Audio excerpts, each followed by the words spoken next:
Oh shit! Is that you? Oh, all right. We do get a notification. Those of you that haven't gone live before, when you go live, you get a little notification that you're now live. And I think that's probably a feature, not a bug. But the problem is if you haven't muted your device, then as soon as you go live, you'll have something will start ringing. So we've got Of course, my phone. Your phone. We have two people watching. Thank you so much for joining us. I'm not sure what this is. We often will record these and not do them live. So this is a little different for us to do it live. But at any rate, we've got an excess of maple syrup on the panel right now. We've got myself and Rick and Max, and we're getting ready for this EZD6 dungeon crawl. This is going to be a bit of an experiment for us because Tom, there he is. Oh. Tom's game table. We were just talking about this before we went live. We were talking about your video, and I had mentioned I had left you a comment, and then Rick was saying, hey, I tried to leave him a comment, but it wasn't going through. So maybe Rick, if you can post a link to the Discord or something in our chat. Oh, sure. And Tom, if you can see that link, then we'd love to have you pop into the Discord, and we can see if we can arrange some game in the future, or at least keep in touch that way. So I know Discord seems like a young man's game to me still, but it's great. It's a good way to keep track of everyone. And Calvin, we do see everybody's chat too. Yes. Yeah. So it doesn't really matter which channel you're watching on. It really doesn't. And so thank you for joining us. So just going through a little bit here, we're going to be trying out a dungeon crawl, not something that we've done before. There's myself, I'll be working on my descriptions. I want to keep my descriptions such that we can do a theater of the mind in character dungeon crawl where all players know where they are at all times based on the descriptions that are given, both from myself and from other players. So we're going to start off. I got a bit of an agenda here, guys, and I want to spend most of our time talking about the system that we're using because it's a new system for all of us. This is DM Scotty's EZD6, which many of you may be aware of in the chat, but if not, this will be a nice primer for you as well. It's not a rules-heavy system, and so that's why we're trying it out to see if we can use it in a fantasy dungeon crawl setting. Before we get much more into it, anything you want to add, Rick or Max? No, let's get to it. Let's get right to it. Okay, so we do this, and for those of you watching, we like to have our table conventions, talk about it in advance. Here, I've shared it on the screen so you can follow along what we're doing. This is the same as what we were using for our Worlds Without Number game, with a few differences, and I'm gonna highlight those differences so that we can talk about it. There's really no differences here until we get into the in-character conventions. Now, we're trying to run a game 100% in character. Now, it won't be 100% in character, but that's what we're going for. You'll notice here, guys, there's a change. That I will narrate your failed skill checks. You will narrate your successful skill checks. That's actually something that is taken from the system itself. When I read through DM Scotty's rules, he makes that as a suggestion that it's not a dice pool system. No, it's not. It's not the same as Tiny D6, but we'll go through it. We'll go through it so everyone can see it. Okay, so players will narrate your successes. I'll narrate your failures. Karma and heroic dice. Okay. I'm just going to mention it here because it's important. That's going to be handled in the background by the player or described in character. You can have you have the option. Is that clear? Like what I don't want to have happen is that you just say, I'm adding such and such karma to my roll. Instead, I would prefer you just do that in the background and then say my roll is, and I'll see the difference between what you've rolled on Sophie's dice and what you say. And I just assume that you're using karma. I trust you guys to do that. We're trying to avoid meta talk. So those of you that are watching us, why are we talking about this right now? It's because we're trying to get away from pulling out of character to say things like, I'm going to use my heroic dice. No, you just use your heroic dice You don't have to tell us that you're using your heroic dice, or you could describe it in character in some way. Like I whatever it is, however you choose to describe it. It might just be easier to just have that fade into the background is what I'm thinking. Saying something like I pull up on my Yes. reserve of Yes, that's right. Yeah, whatever. Yeah. With my heroic reserve, or Lady Luck smiles on me. Something like that, where you're talking about karma. That For lesser men. Yes, that's it. Lesser men wouldn't be able to do this. I'll be able to do this. All right. So no real changes other than those three things. Who's going to be describing failures, who's describing successes, and this karma and heroic thing that's specific to this system that we're playing.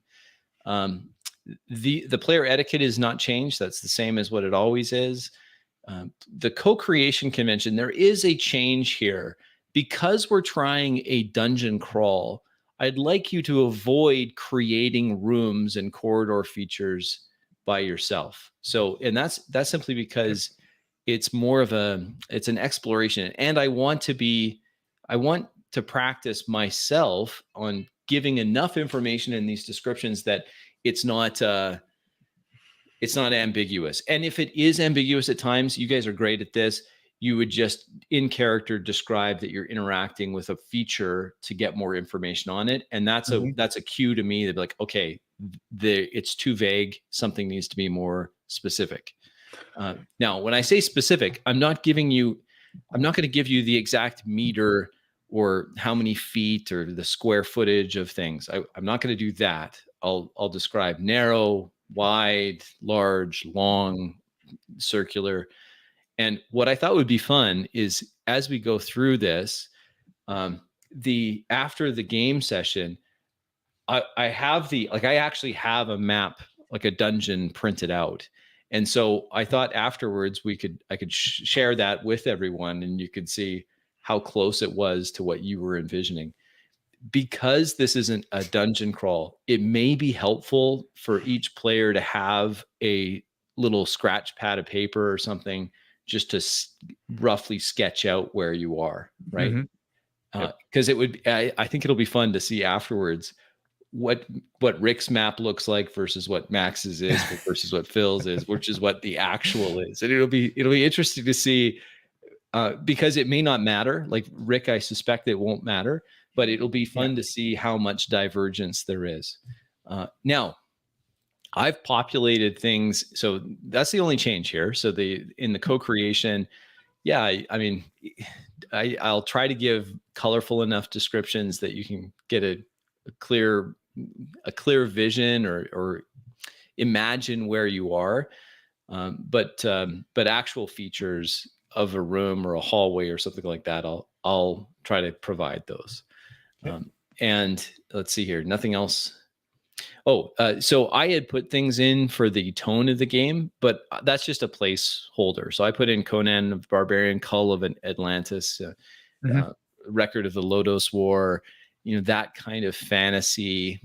But that we can discuss as to what tone you want. And that's the next thing I have on my agenda is what kind of tone. Do you want to do a more lighthearted one? Do you want it to be serious, grim? What do you I'm feel? usually happy with the more serious thing, but we never really did lighthearted, right? Just like, I don't know. We could do it more lighthearted. I'm okay with either. That's fine. Like, well, I guess we did the Wendy thing. I guess lighthearted. I struggle with silliness. I'm not very good at it. Me neither. I prefer to do a little more on the serious side with the odd humor things thrown in. Yeah.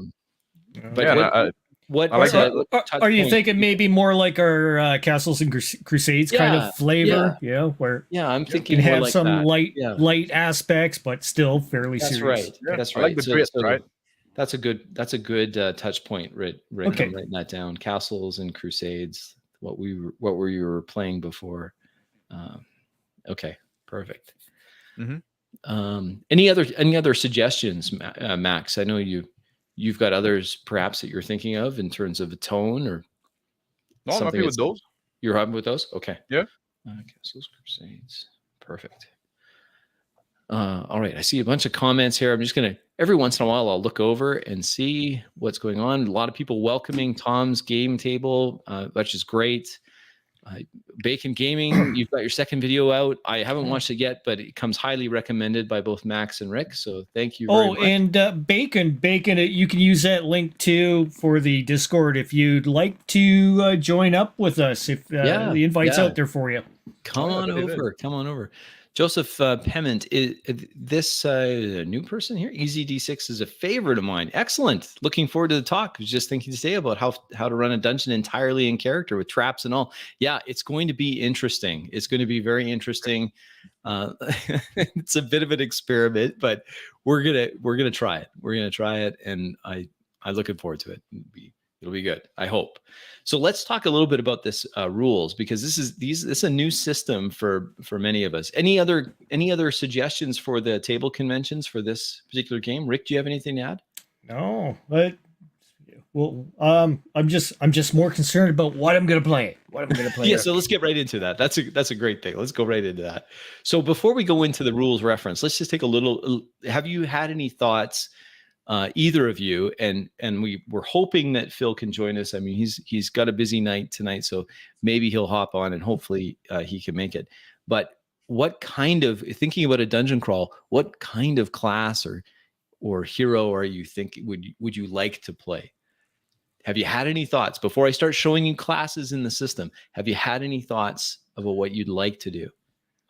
I mostly thought about I don't think I want to go back to playing a thief. Because the closest thing we had to a dungeon crawl so far was a Castle and Crusade game where I was playing the thief. Yes, so that's true. Yes. So I'll let somebody else do that. Like I did I'm trying to look for a secret door and traps, right? Okay. So I'm gonna let somebody else do that. Okay. Okay. I'll play the thief. I'll play the thiefy, sneaky kind of guy. Sure. Sneaky guy. Okay. All right. Well, let's go through. I'm going to add this to the stage. We'll go through these. These are the classes in EZD6. Starting off with the warrior, and you can kind of get a flavor for it. That the author of the system has done a good job of giving you that flavor. Always on the front line, dealing pain to those who oppose you. It's a great one-line description of the class, and he's done that with every class. So let's just go through these together. This is your classic fighter. You have a choice with the warrior to do one of these things, right? Like you use shield sacrifice if you want to go with the sword and board technique. If you want to do dual weapons, you could do that. If you want to do brutal strike, so you're going to avoid the shield, you're just going to do a two-handed weapon. You get to choose. You can do any of those three things. So you're going to be using those as your build. You're going to notice here that each class has a health. That's how many times you could get hit. All weapons do one strike of damage. Okay. Now you can get criticals where it's more than one strike, and we'll talk about that when we go through the rules of the system. And then when it comes to armor, so one of the nice things about EZD6, and I think you're going to love this, Max. This is an opposed roll system. So if you hit someone with your sword, then that opponent is wearing armor or has some armor on them, they will roll to see whether or not their armor soaks the damage or not. So it's always an opposed roll type thing. Okay. So we'll move on. This is just the first class that I'm showing you. Next class, here's your warden. So you think ranger, right? Yep. Few can escape your overland tracking skills and dead eye shots. So you've got you can see the armor's not as good.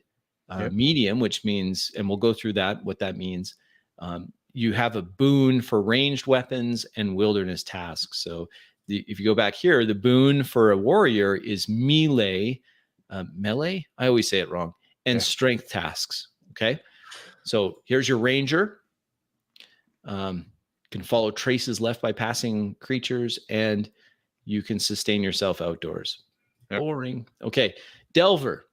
You'd call dark holes and dank dungeons home. That's unuseful. So that would be useful for a dungeon crawl. You can see here the boon is melee or ranged weapons and spelunking subterranean exploration tasks. So probably a pretty good thing to have if we're exploring an underground cavern. Do we have to choose between melee or range? You either one. So you could use either one. Okay. I don't think that you'd have to make the choice and say from now on it's only this, right? No, you could on either one. I think it'd be fine.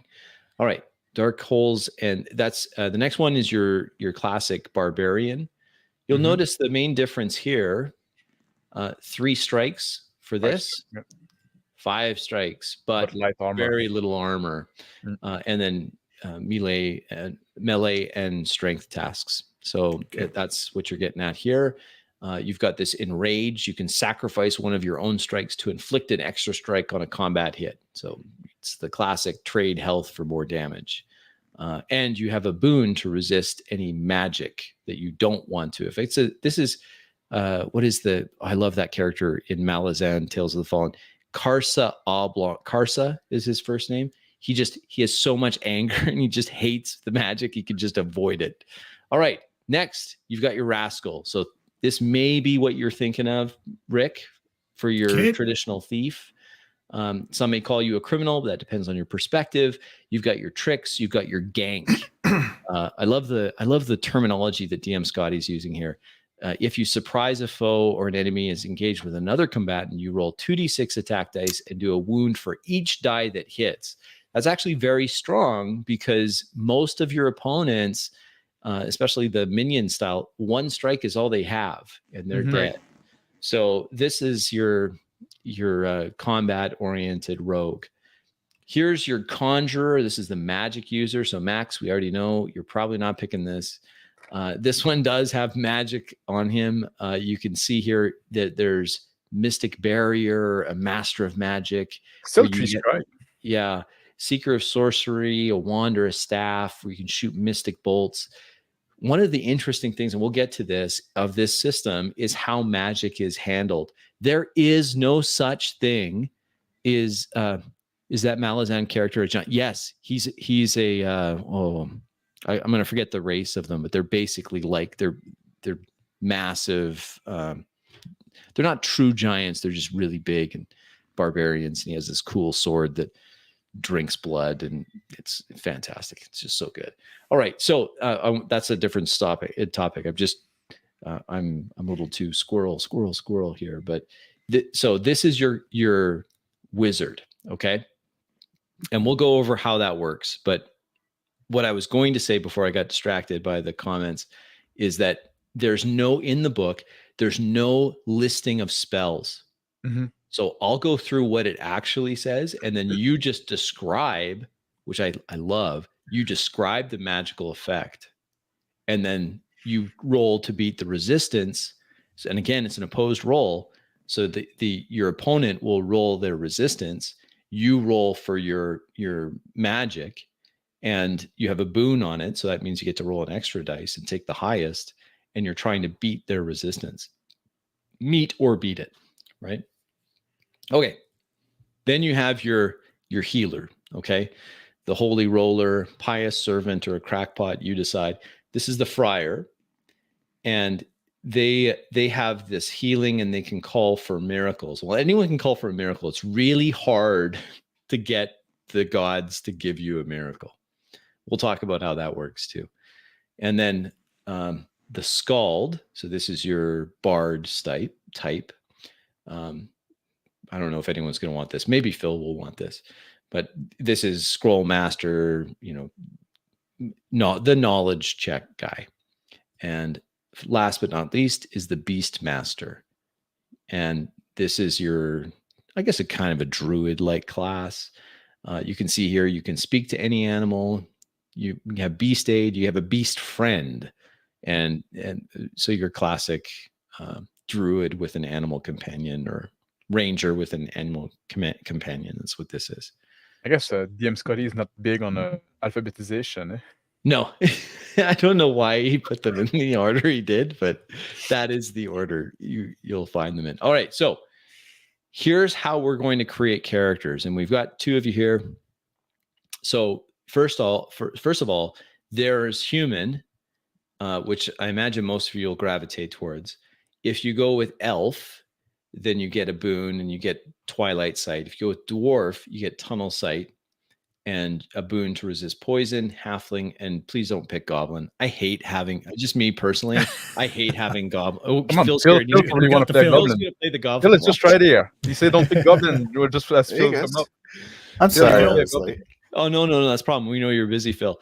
So just to fill you in, Phil, we just went through the classes and we were talking about the different classes and we've gone through them all. Rick and Max, have any of those stand out to you as you'd like to give it a go? Yeah, I think I'm going to go with that acrobatic kind of this one here. Okay. Yeah. So we've got Rascal. Okay. So one Rascal. All right. Easy. And there will be a lot more customization that goes on afterwards.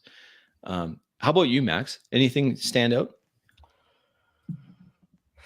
I might just the Brute, maybe. Brute? Maybe, or just a warrior. That'd be pretty cool. It's pretty cool.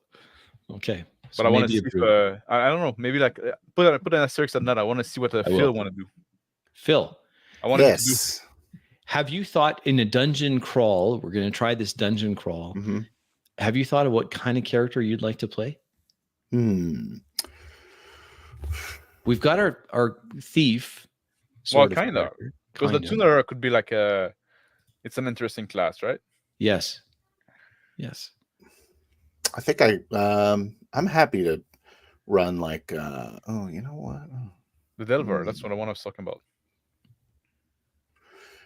I mean, I'm down for the classic, I don't know what the word is here, but either a wizard or a cleric.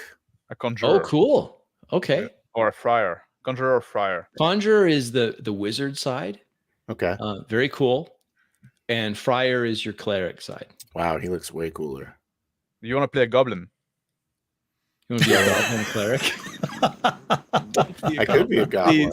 I hate goblins. I agree with this. Goblins and orcs should be evil. Yes, Tom. Yes. Goblin friar is weirder than a goblin conjurer, but it's I just remembered. What is this here? I just remembered the race is called Toblakai. Anyway, it was Karsa Oblong of the Toblakai. All right, now it's like Cobra Kai. It's like Cobra Kai, but way tougher and way better acting.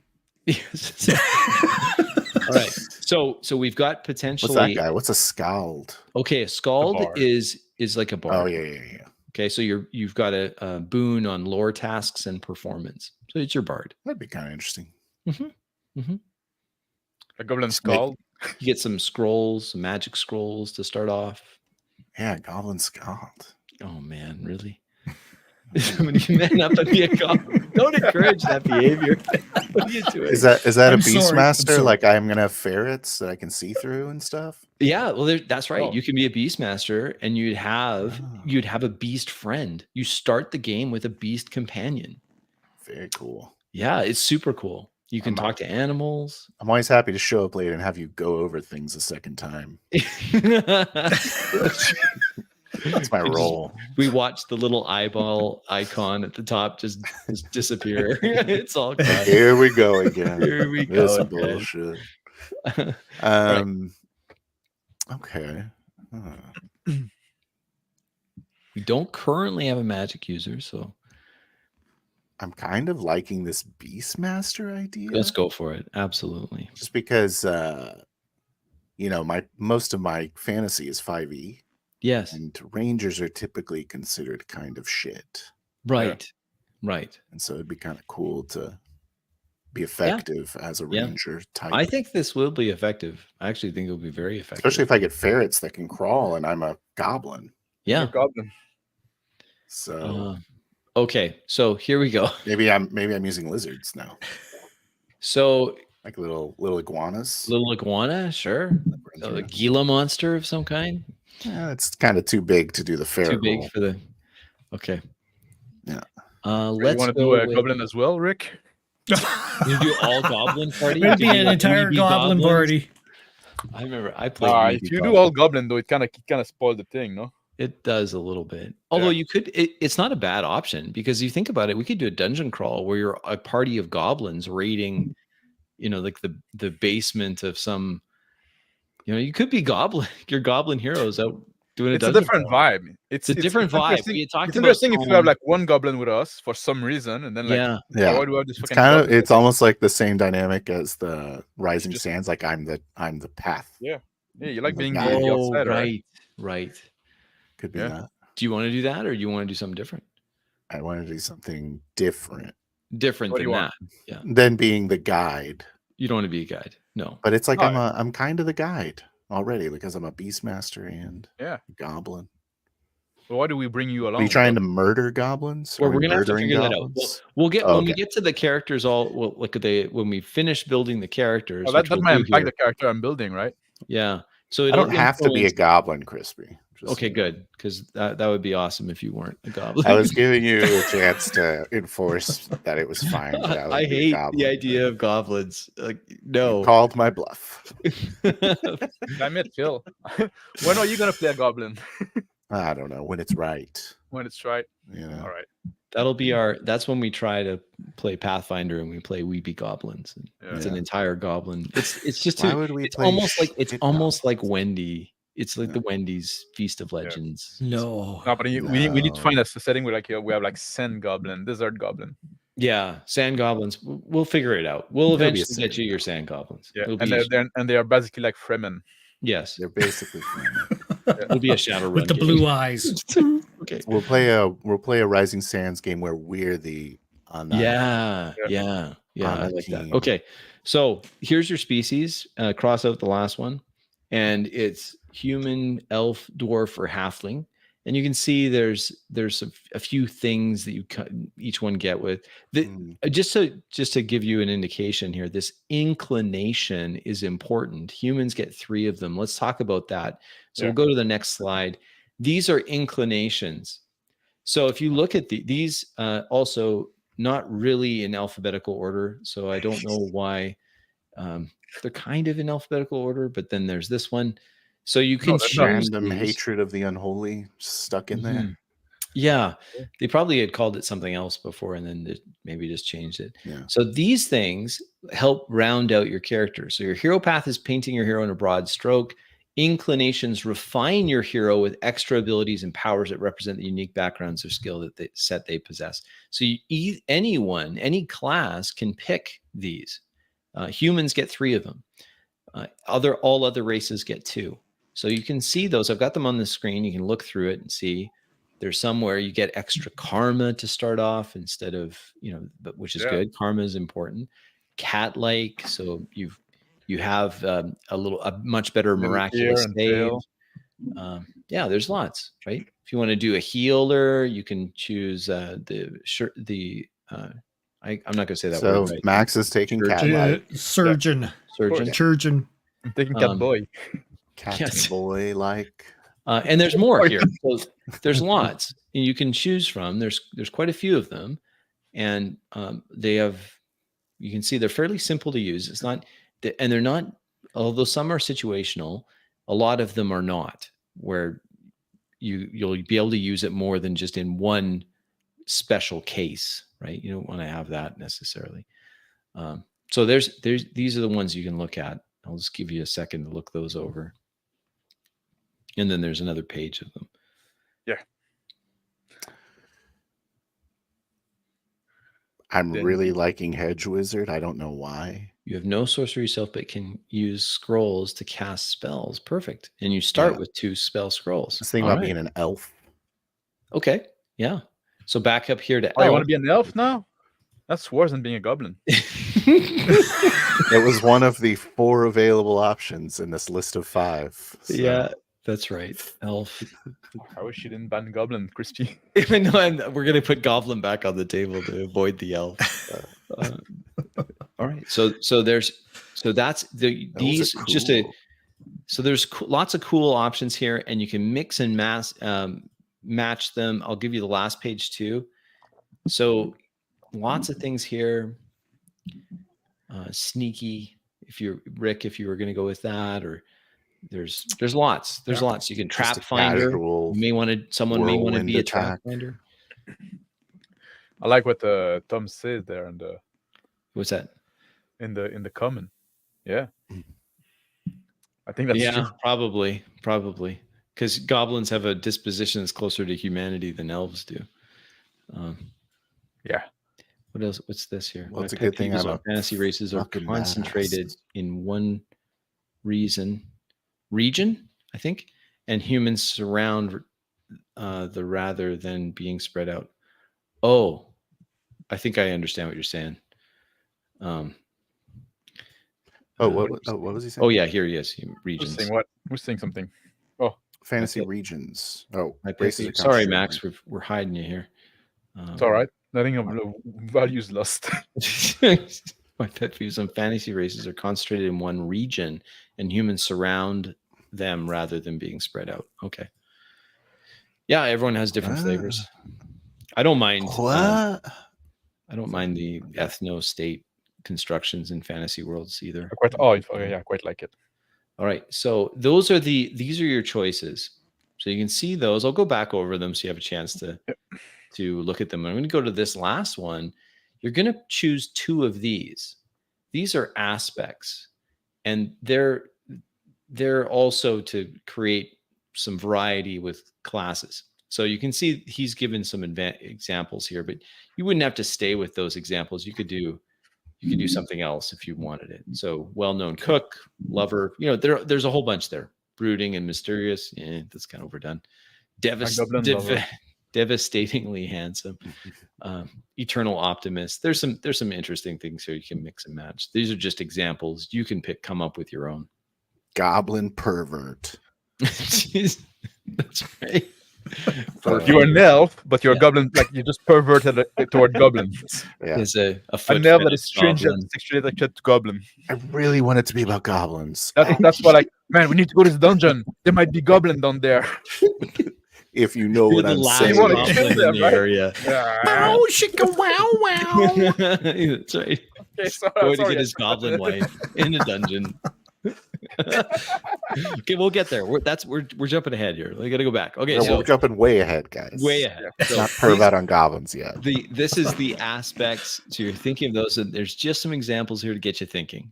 This is a bit of the let's call it backstory-ish, kind of those sorts of things. And so he has that concept almost. Yeah, exactly. But I like the idea. Perfume collector. I mean, it's kind of. I like that. It's eccentric and interesting. Now we're going to skip over these because no one's really done any of them. And what this is the circles of sorcery. So if someone had picked the conjurer, you would pick one of these. And then as I was explaining earlier, so those of you that are still with us in chat, this system doesn't have spell lists. Instead, it gives you a spell, a circle of sorcery. And then you describe what you're trying to do with the magic. Awesome. Yeah, you still haven't played. You should play a conjurer. You haven't played a magic user yet, Phil. No. So, this is a great one. Rick did so good, and I'm gonna be like, am I gonna be as good as Rick? Well, now it's time for you to show us. Yeah. So, this, let's just look at the Elementalist, because I think this is an ingenious way of handling magic systems. It just says you're a conjurer who is a master of a particular element. You pick it. Fire, earth, air, or water, you pick one of them. Then you will do things. Your spells will have that as an aspect. All of those things, right?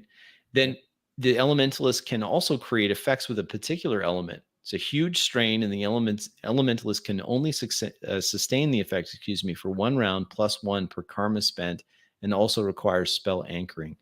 So a firewall. Water near an area becomes slick or muddy, those kind of things. And you can do small tricks, and then extra damage. So this is instead of having a huge list of spells, you just have a description of that circle of sorcery. And then when you do something spell-like, you'll make your check and you describe what it is you're doing. Kind of cool. Just kind of like thinking about a different option, maybe the halfling botanicalist. so we go back to you can have a skull that botanicalist. speak. What's that? The necromancer can carry a skull that can speak. Yes. Can tirelessly watch an area or convey messages from its master. You can raise mindless undead to serve you or speak with the dead. Skull, are you tired? Psh, no.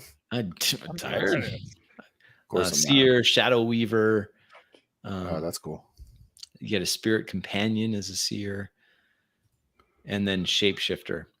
That's cool. So you can change. Yeah. What's I interesting could here, be the ferret. you could be the ferret. Yes. Or Yes, you there. could. And we recreate Baldur's Gate 3 cutscene. The goblin. And then, The goblin. so after you do this, like it's very interesting to me. This whole thing is very interesting how this works. And I do think it's the kind of thing that encourages active players, proactive players to think of interesting ways of using their magical abilities, whether they're they control plants or they control a specific element or whatever. Blast master. So, there's some cool things here. There's some really cool things. This is very chaotic. Cool. This is like your battle mage kind of thing. All right. So let's stop that for a moment and we'll jump over to this. Before you make any decisions on your character, it's probably best that we go over the actual system. Yes. Now, there's 2 pages here that explain the system quite well, which is great. I think it's fantastic. I like this tight explanation.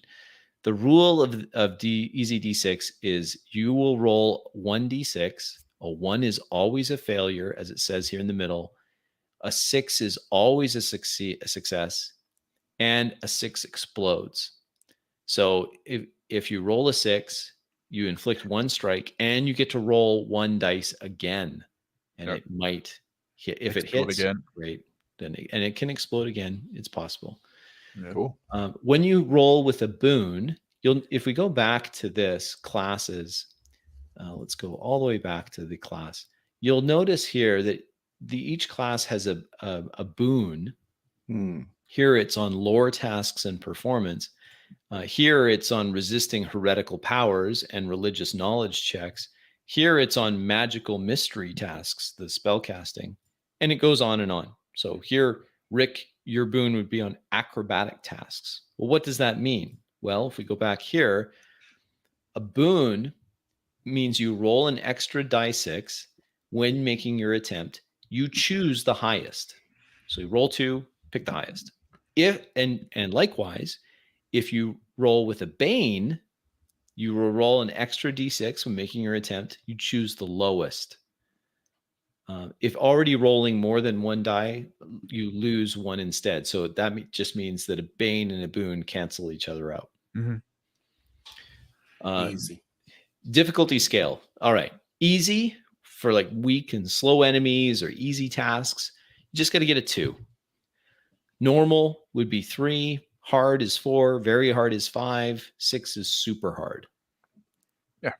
Got it? Are you going to use the name, or you're just going to say like, well, you need a 4? This one's pretty easy. What would you prefer, guys? Do you want to have me just say the name, or you want me just to give you the number? I mean, it's just a D6, so it's pretty easy. Just a D6, and they all it's hard, very hard, super hard. So the name are fine enough, I guess. I think so. There's no super hard. there. Yeah, I think that's. I'm comfortable with it. You're comfortable with it? Okay. Again, it's just a D6, so it should be all right. There's only let's go look at the karma. This is something we've already talked about in our social contract, and Phil, just for your benefit, thank you. We're going to try. So I'll just add this back in. I'm asking right here in the middle of the in-character conventions, karma and heroic dice are to be handled in the background by you or stated in character. We're trying to avoid the meta of I'm using karma now. Every character is going to start with 3 karma points. You earn a karma on any failed roll. So is there if a limit to the number of karma we can have? There's no limit. There's no upper limit to karma. If you roll terrible, which some of you have, you could have a lot of karma. But you probably won't, because karma is easy to use. You earn karma by a failed roll. You earn karma as a reward for role play. You add karma to any roll beside a 1. So as long as you didn't roll a 1, you can use karma to increase the result. So you cannot add karma to a 1. And karma is just like point. Like, so if I roll a 4, I can spend 1 karma point and now it become a 5. Now it's 5. Yeah. Okay. That easy. You want me to award myself karma for good role play? I was about to ask that. No, I will do that. You will do that? How do you want to handle that? The best, I was thinking about this, probably the just best. Every round, he just starts applauding. Like, I'm just applaud. What I'll probably do is I'll probably just throw a quick private chat. Oh, really? And, okay. Yeah. Because I was wondering if we just like forego that, because you can. I mean, we can just say forget that. To be honest, like in our group, we all like, I think, pretty decent role player. I agree. And we stay in character the whole time. So like, what would it be like Phil said, like, well, every round, like you would say, like, oh, you gotta, just like we just refresh karma every scene. Maybe you can do like a karma for camp, karma for fireside chat or something. Oh, sure, yeah. If we get to that, yeah, absolutely. As like a way. Yeah. I'm leaning. Subsidize. What do you think, Rick? What do you think about that? The karma for role play. What do you think? It's whatever you decide. I leave it to you. Because I'm leaning just because I already know you guys can role play. So to me, let's just make it hard and forget about it. Just forget about it, because I assume also like it's probably like intended to be like something fairly rare, right? Probably like once a session you're gonna give like some extra karma to player for good role play, right? So I don't think we're gonna miss much on it, right? I don't think so. It's one of those things you feel obligated to give once to every player a session. Because I guess that was good role play. Hey, now that was a good job. I have high expectations for you. I expect like excellent role play from everyone all the time. Yeah, all right, exactly. So I guess we would strike this one for me. Like, if you want my opinion, that's what we'd do. We just say, you know what? We don't need that. Yeah, I'm leaning towards that too. God, we're awesome. Well, the fact that you're getting karma every time you fail a die roll to me is sufficient to keep the karma flowing, so to speak, right? I think that's point. Fine. The hero die too. Yeah, spend 5 karma to replenish your hero die. Yes, that's really important. That last one, because we're going to talk about the hero die on this system next. The hero die on the very bottom.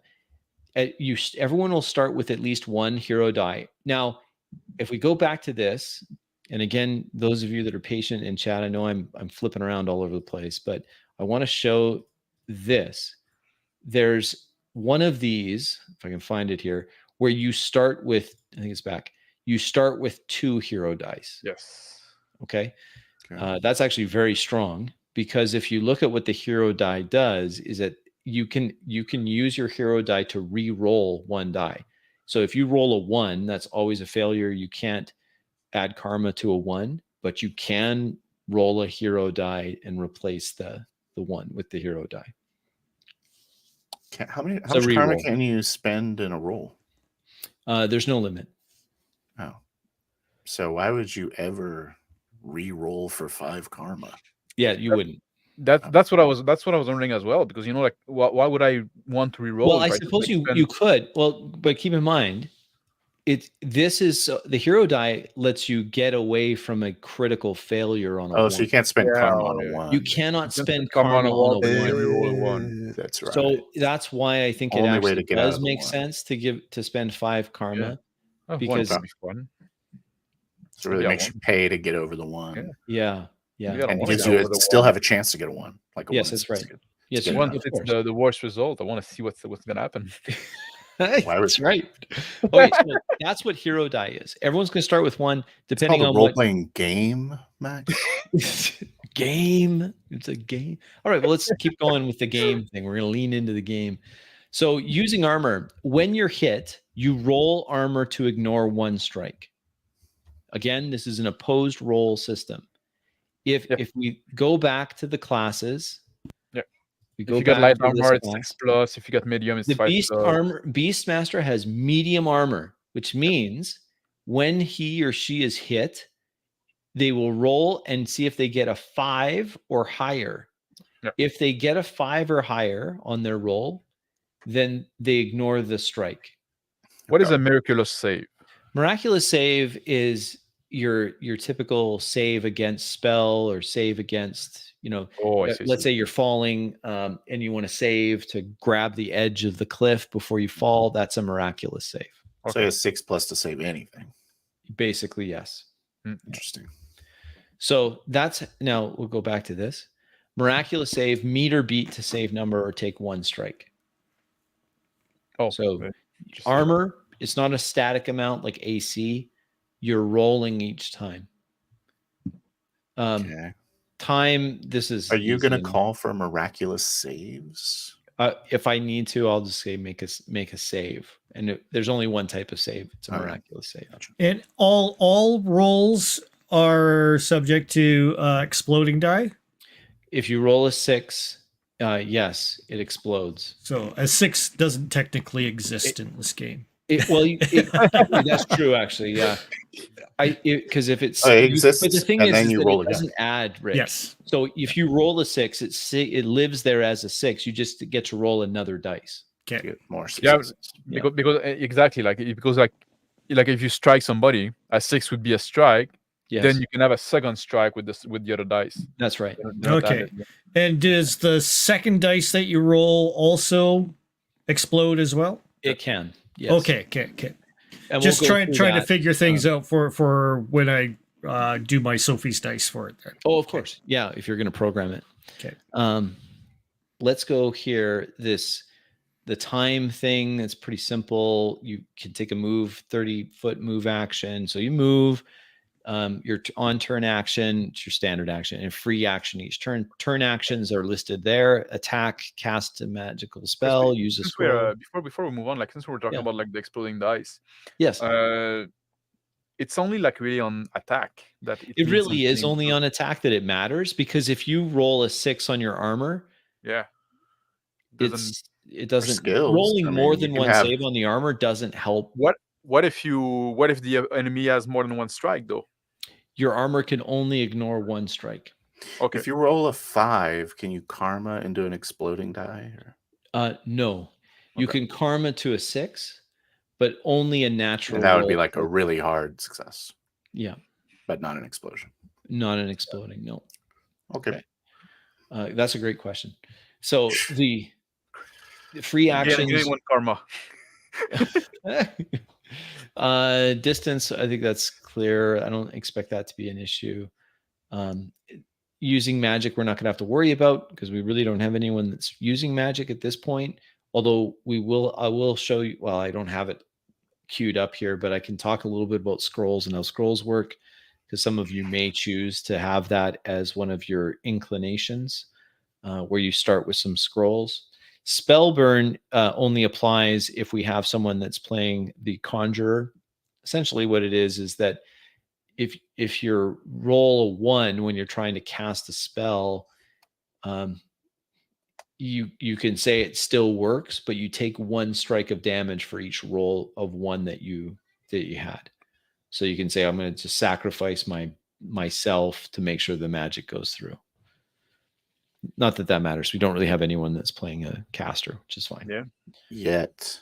It's a shame, because the system does seem interesting. It does, doesn't it? Yeah, it does. Yeah, I might play the botanologist or whatever. Oh, really? I love it. All right. I want to play never mind. Let's see, Bacon here. I love that kind of magic system, and developing a magic system that gives that kind of freedom to the players. Excellent. Cool. There you go. Magic. Let's see here. I agree. That's why I decided maybe to play one. Is terrorist a class? All classes are terrorists. It just depends on your point of view. Depends on your short and long-term goals. Yeah. Really seems the system is designed to be fast and non-destructive. Yep, that's the idea. Thoughts on holding up a card in games that require a difficulty number to be told? We've actually experimented with this. Rick, you did this. Yeah. So like I have up over here, if I want to change my difficulty, I'm just using a system on here on my stream deck, so I just change it up and down. We're experimenting with that for sure. Yeah. The chat box thing, just trying not to be a distraction. Rolling a AJ 6 says is karma not that you can like get rolling a 7. up to 6 follows the crit roll. Whoa, there you excuse go. me. Thank you. Thanks for that clarification, Joseph. Thank you. Appreciate that. That's good. That's interesting. You can buy crit You from can buy a crit with karma. That's Thank you, cool. Joseph. Thank you, Joseph. You get a karma. Yeah, 1 karma for Joseph. I like that. Everybody look under their seats. There's a karma. Crispy, if I overstepped my bounds. No. That's fine. We're okay still. The crit roll. Here we go. That's cool. That's really cool. And that was on page 8. It's good to know. That's a good way to use karma if you're like. How do I use karma? Yes. Yeah, actually, very. If you have a lot, like, let's make it a crit. Let's crit Says on right 5 there, 6. if your roll becomes a 6 in combat, follow the crit rule. Perfect. So just combat. That's really good. Is there am I exploding dice on like a skill check? No. Okay, so there's no reason to explode. It just says the crit rule says this. I'll read it for you. Rolling a 6 in combat is a crit and has the potential to cause more strikes of damage. Continue rolling 1 die for every consecutive 6 rolled. Inflict another strike. This is called confirming the crit. Karma can also be used to boost rolls to 6s. Keep rolling until either you do not roll a 6 or you run out of karma. With enough luck of karma, you could kill anything. Beware, though, enemies can also inflict crits. So the crit only works if you roll a 2nd to 6. That's the only way you get multiple hits. Well, you can get multiple hits if the 2nd dice hits like the 1st. It sounded like it said the 2nd dice has to be a 6. No. The 2nd dice just confirms that it's another strike. You already have 1 strike. If you roll that crit dice and it's a 1, then you still just have the 1 strike. But if it was a 3 and it's a average enemy, then that's going to be 2 strikes against that enemy. If you had 3 karma to spend, you could boost that to a 6 and then roll a 3rd dice. If the 3rd dice is a 3 or higher, then you have 3 strikes. Does that make sense? Yes. So if someone crits against me, do I still get my armor check on the 5+? You still get an armor check. Yeah. You can ignore with armor checks. You can ignore up to 1 strike. Okay. So so they get to determine how many strikes they got. Yes. And then I roll an armor check and it could potentially reduce it by 1 of them. Yes, that's correct. That's my understanding. But we've got Joseph in chat, and Joseph is going to correct me, and I really do appreciate that, Joseph. This is the first time for all of us on this system. Okay, that's what he sounds like when he's being sarcastic, Joseph. No, that's not. I'm not being sarcastic. I'm not really good at sarcasm. See if anyone who's watched me for any period. He's secretly seething. I'm like, how dare you? How dare you, sir? Okay, the other thing too about crits that is important for you guys to know is that confirmed crits permit unused strikes to be carried over to nearby targets. This is how you do the classic cleave. Oh yeah, that's cool. Okay, very cool. So if you're a melee fighter, only opponents next to you can be hit, but if you're ranged, you can choose targets within sight. So that's really cool because So I'm knocking like 3 arrows. Yeah. It's the arrows explode off the.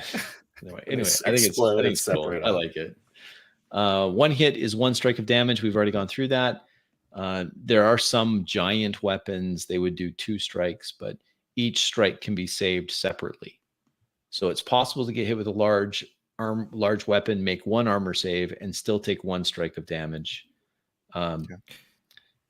Take 1 strike off. Yeah. Karma chameleon. Tom is treading the thin ice here. You're gonna be banned from Discord. No. No, Dice Tales. How are you doing, sir? Good to see you. See, Dice has joined us. I don't think I give out much karma. I guess I'm a curmudgeon. There you go. Oh, that's the karma fun. Yeah, real that's groaners. Wait, that's okay. We're all. It works for our demographic. That's considered highbrow humor.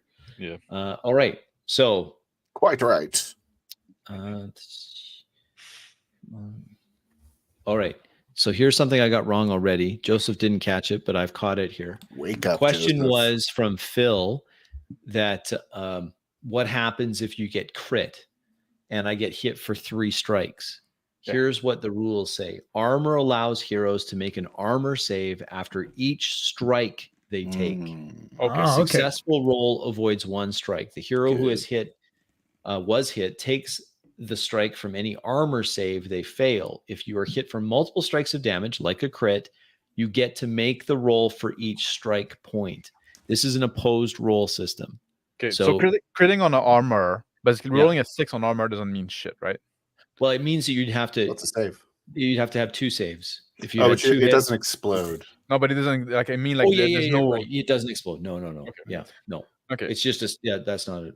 But so again, basically, you can use like karma for it. Yeah. Like I get 3 hits against me, I can just go like roll 3d6 straight up and whoops, that's not the right dice though. Yeah. But yes, you could. Yes, you could. And then decide on which ones you're going to do karma to avoid. And those all fail. So. Yes, you would be hit 3 times. That's a good point. And this is I guess this is a bit gamey what we're talking about right now. But do you roll all of them and then decide I'm going to put 1 karma here and 2 on this one?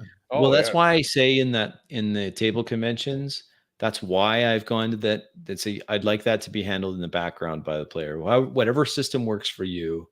Yeah. Then that's fine. Because that's the thing. If I roll like the 3 dice, because you got 3 strike against you, if I roll the 3 dice, then I can decide like like if I go here again, I could say like okay, I need a 6 to succeed. This one's a 5. I'm gonna spend a point of karma there. But if I maybe uses heroic dice to replace one of the 3s, maybe. But I had to save 2, otherwise I'm going down. Yes, that's correct. So now I'm gonna put in 3 on this one and 1 on this one. Yep. Yeah. But that you can. I trust you guys to be able to do that on your own. Like I'm not. I'd rather not micromanage if it's cheating or not. I think it's speed up the thing. Maybe I think it'd be worth it because it does speed up the result. Mm-hmm. And since we stroke out the karma for RP, so maybe we can like have this and cheat. Okay. Yeah, we can cheat. It's not cheating if we agree beforehand that we're going to do it this way. It's specifically not cheating. All right. There's other thing too that's going to come up. It's not in that rules reference, but I would just point out that you may be called to do a contest. Contest is just an opposed roll. So you roll, I roll for the enemy, higher roll wins. Tied means you're still struggling. You can use karma on those rolls too. So what mean we're still struggling? If you're doing a contested roll. No, I just did in your world, but no, I figured out through context. Yeah. So the context is that if it's a tie and you don't want to spend karma, then neither has the upper hand. Yes. Okay. If you're doing another action while you're doing something that's contested, that other action will incur a bane.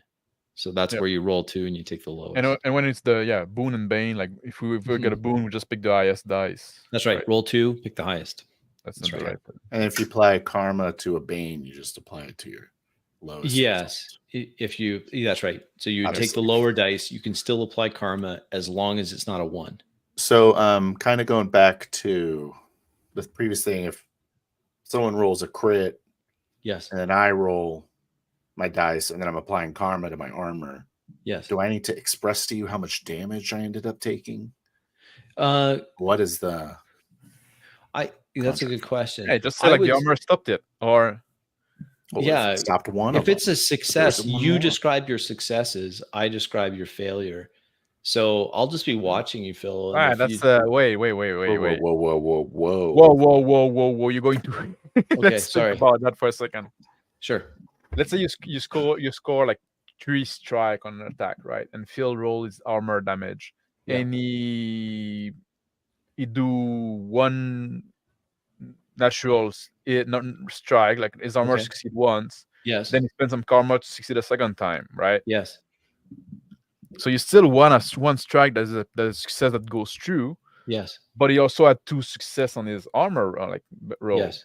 Yes. So now who's succeeding there? How do you want to handle that? That's a good question. How should we handle that? Rick, you have any thoughts on that? It's a very highly unlikely situation. You most of the time it's just going to be 1. Yeah. I mean, well, if you are describing the failures, we're just describing the successes. We could say, I feel say it's an arrow. I feel the arrow penetrate my armor, but I feel the luck on my side that it hasn't penetrated all the way through, or something like that. Yeah, the success should be easy. Something like that. The success is like my armor. I move out of the way or whatever. What we should do, to be honest, I think what we should do, as an action kind of description.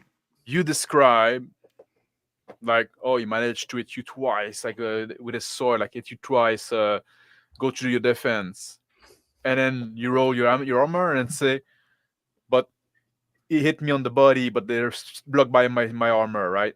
Or it found a niche in my armor and the blood started peering through, right? Or whatever. Just like, I think like the player to which the armor is described should describe if the hits went through or not, like on both ways. Yeah, sure. Yeah. So what I could do is, let's say a hypothetical that you're fighting some goblins in the room. No, we're not fighting the goblins. Well, you are the goblin. So you're fighting.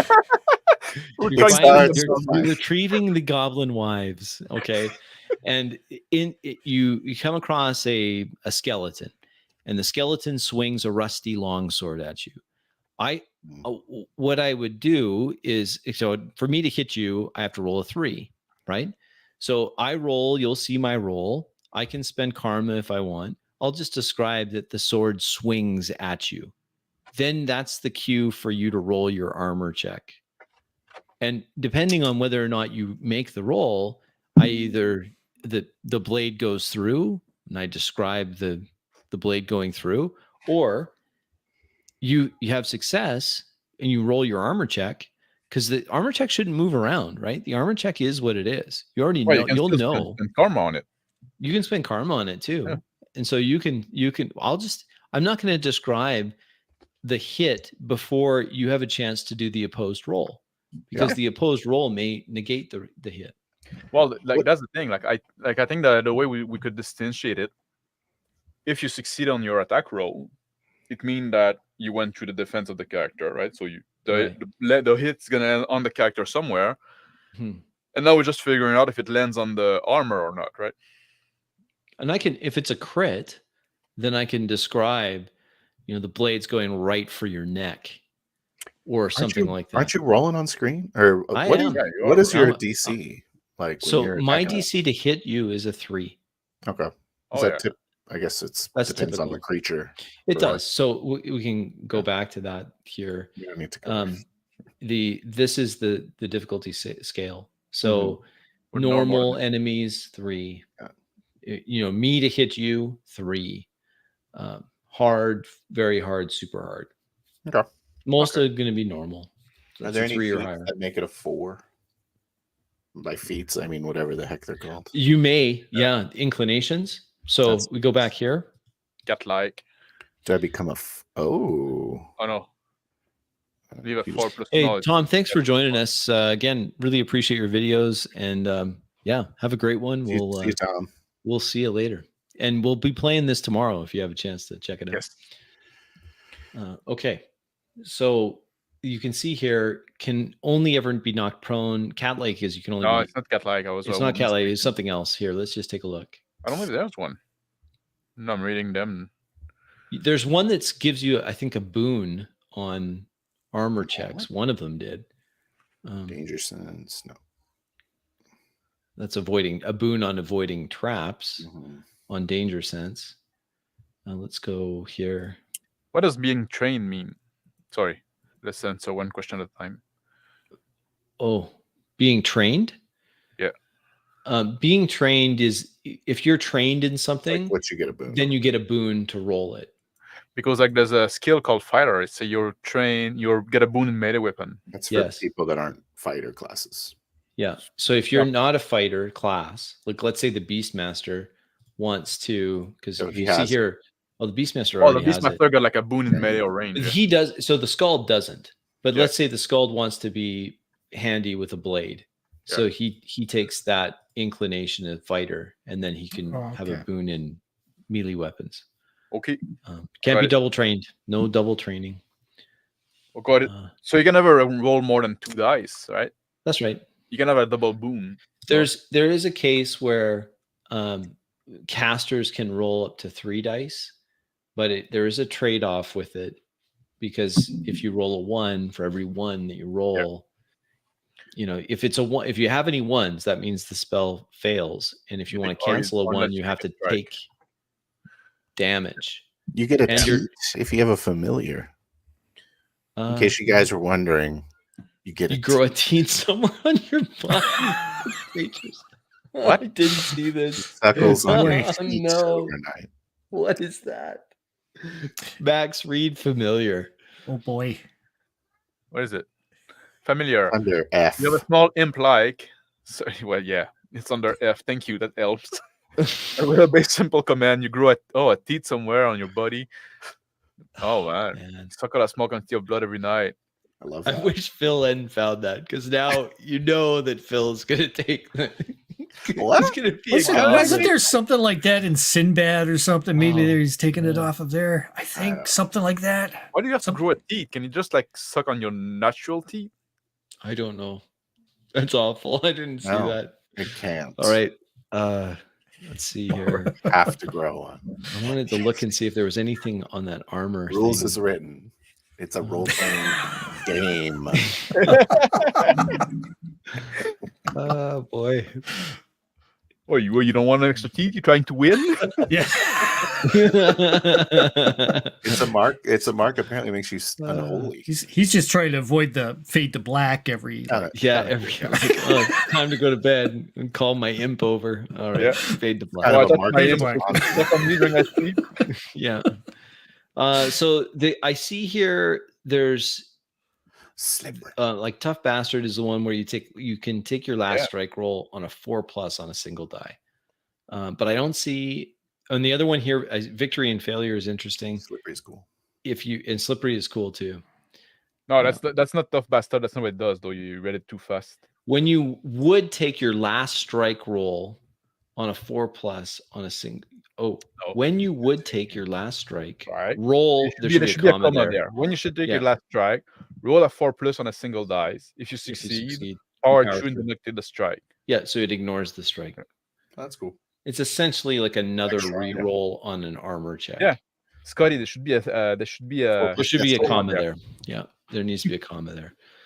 Okay, and so this is what you can see why these are important. Failure is real good. What? You're getting like a a lot of them are very good actually. Which one are you looking at? The Victory and Failure is very good. One. Yes, very good. That's very good.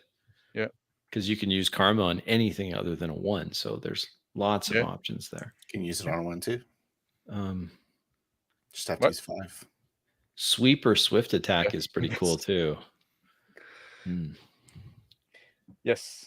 A lot of them are very good, actually, and that makes being human very attractive because you get 3 of them. You have 3 of them.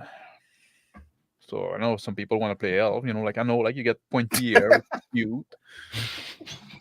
But some people out there, Fate touch, have expressed an interest.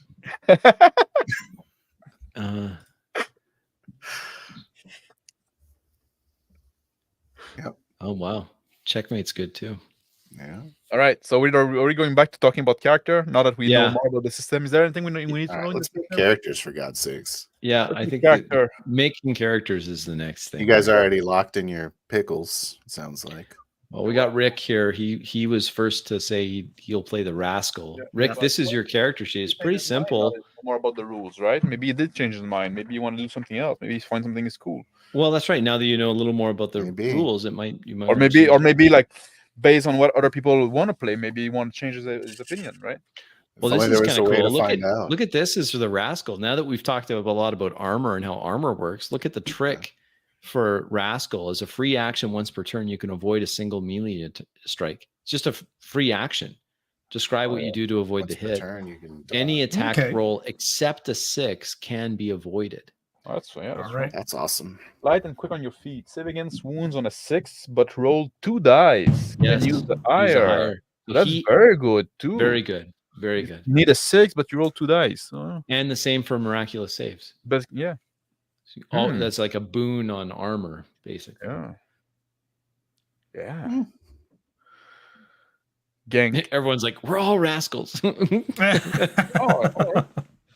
the little rascals. All right. Goblin rascals. So let's go. Yeah. Goblin rascal.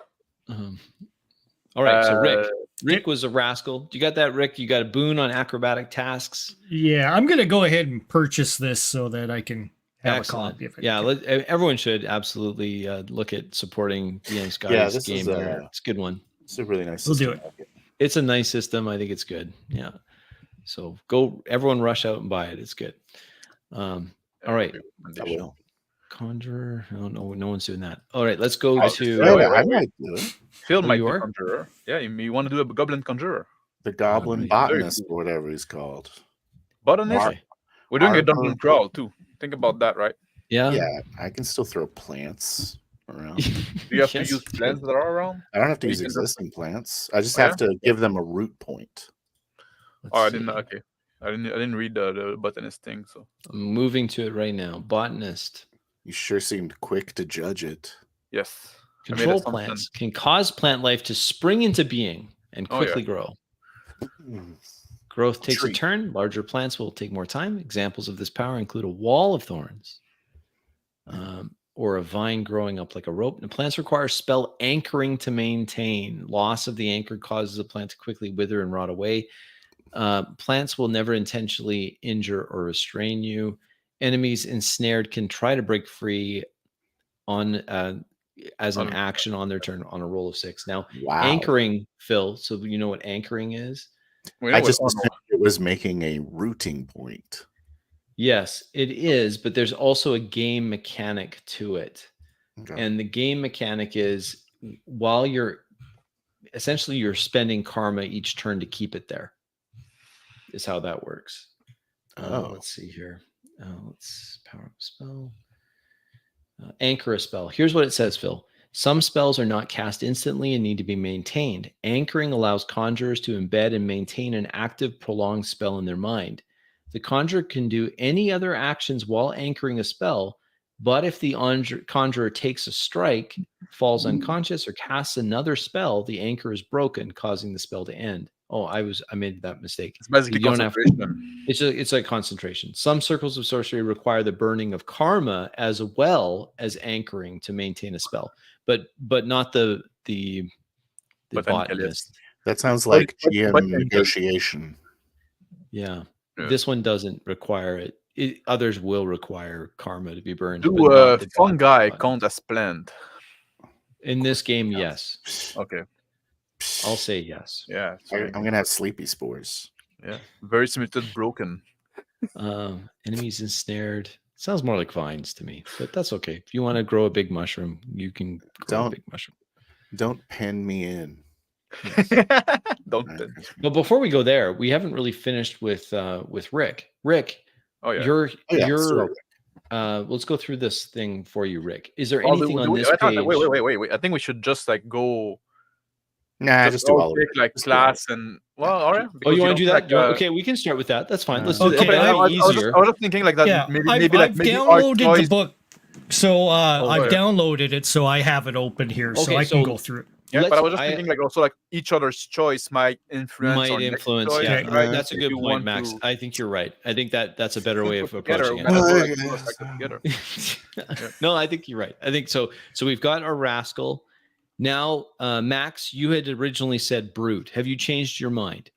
The Delver might sound useful, but the Delver is again like the guy looking for trap, and I don't want to do that. No, maybe I'm just gonna stick with brute. Okay. So we have a brute. 5 strike, light, save on 6. Okay. Melee and strength task. Okay. Enrage, sacrifice one you won't strike to inflict an extra strike. That's good. Yep. And boon to resist magics. Yeah. I think I'm gonna do brute. Okay. So we got a brute. So like you take a damage and you get to do another damage. That's right. I take a damage more to I can make extra damage to somebody else. Yeah. But he has 5 to use. Everyone else has 3. Mm-hmm. So can we just go through them real quick for me? Yeah, of course, Phil. From the absolutely. Top. So there's no There's no attribute, basically. None. No. Oh, that's interesting. Yep. It is an interesting. I mean, you have your inclinations, and then you'll have your aspects, but that's it. Okay. Here's your warrior. Phil, think of this as your fighter, your frontline fighter. You can specialize as a shield. You can do brutal strikes. You can do dual weapons. I just want to see what they are. So there it is. Warrior. Like 5 seconds on each one. I will. Here's your traditional ranger. This is your traditional ranger, tracking ranged combatants. Okay. So that's what that one is. Next one. This is your spelunking dungeon delver. Okay. Trap finder, that kind of thing. We've already gone through. Go back to the delver. Yes. You may pick a bonus inclination. No, that's good. Yes. If you're human, you pick 4. Yes. You see, you're a skill monkey. Jack. Yeah. Yep. What's the name of that one? I assume Jack of all trades. Yeah. Yeah. Master of none, still better than one. Okay. Brute, rascal, we've gone through. Obviously, Conjurer. This is your mage, arcane magic. Okay. I've got a bunch of stuff there. It's cool. Here's your friar with empathetic healing. So your healer. So there's no. This guy's not a magic user. Not really. He just has special abilities. Yeah. Okay. You can call down holy light, right? Like this. You can that light can strike an ally of your choice. You can attack enemies with it if you want. Okay. It does 1 strike to each or 2 to undead and demons. So Scald, that's the bard. Nobody cares. No one cares. Next. And then we went through Beastmaster because that was what you were originally thinking of. Yeah. Is that it? That's it. Yep. Oh my god. Oof. All right. So I could get a beast friend. Let's talk about. Let me just take a look at that. But you can also take a familiar, right? Mm-hmm. You can. I'm not having a teat. The familiar is not this is as the way to get it beast without friend a teat. is slightly, I would say, a little more. Can I still get the teat? Phil, you're killing me. Good night.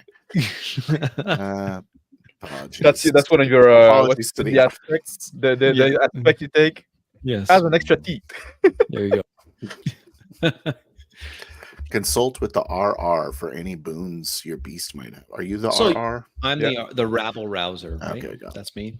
So you would decide, for example, if you had like the picture, just taking the picture as a inspiration. If you had a wolf, you could say, well, it has a boon on tracking and a boon on melee, like its bite attack. Okay. So you only get 1. Or so you would just say 1. I need like 2 boon. ferrets and a falcon, obviously, to be the real Beastmaster. Right. So that let's just get out of here. Okay, so it's weak sauce. I think it's kind of like you can also be like a shapeshifter. Yeah, if you choose the. Well, if I find a beast, you can convince it to help you. Yes, you can, because you can speak to it. So I just have to find the ferret, or because you have a boon on beast empathy. So boom, easy. 2 ferrets, a falcon, and a tiger. That's right. That's right. So we just have to find a tiger in the dungeon. Yeah. All right. So, sorry, guys. Take your time. No, I don't want to take my time. It's not the move. Move is to roll. Roll. There you go. All right. So I'm Mystic 1-2. Cleric 3-4, Beastmaster 5-6. What is Mystic? Is the friar? Yeah. Yeah, whatever you said. Okay, I'm the Mystic or friar. Wait, what did I say? Oh, you said friar. Mystic's this guy, right? Wait, yeah, I said cleric on 3-4. Oh yeah, you're right. So I guess Mystic and you meant conjurer. This is conjurer. Okay, so I'm a conjurer now. Gotcha. And do I want to be the botanicalist? Well, we'll get there. Right. We're there. We're there first. We're going to go here first. Okay. Species. Well, go to race first. What species do you want to be? Species, Crispy, not race. Don't be a bigot. For sorry. once. I don't Thank you, care about Max. those distinctions. Sorry. I'm kidding. Coming from. All right. So, starting with you, Rick. No, let's start the other way around. Okay. Yeah, Oh, I yeah, have my yeah, mute yeah. on because I got the No, we're dog doing- barking in the so we're doing background No here. problem, Rick. We're doing Okay. snake draft, kind of. Yeah, Yeah. so we All can right, we can do that. So Phil first. Which race? Okay, and Goblin is out. No. Is that accurate? We'll play rules as written. You can play anything there. A Goblin Conjurer is cool, man. I kind of like the it's- idea of being a Goblin Conjurer, but I want you guys to like. Can I be a mercenary? in Yes. this Well, situation? you have to at the end. You. No, but I think that you'll have to works, decide. right? Because why would we take a goblin with us? Well, he's a conjurer, right? He's I think a that's magic user. Yeah. That's a good enough excuse, right? Yeah. Sure. And you pay me in like weird components, like blood and like frogs and shit. Yeah. I don't know. Okay. Maybe So we'll pay you. we have a goblin. Is that your choice, Phil?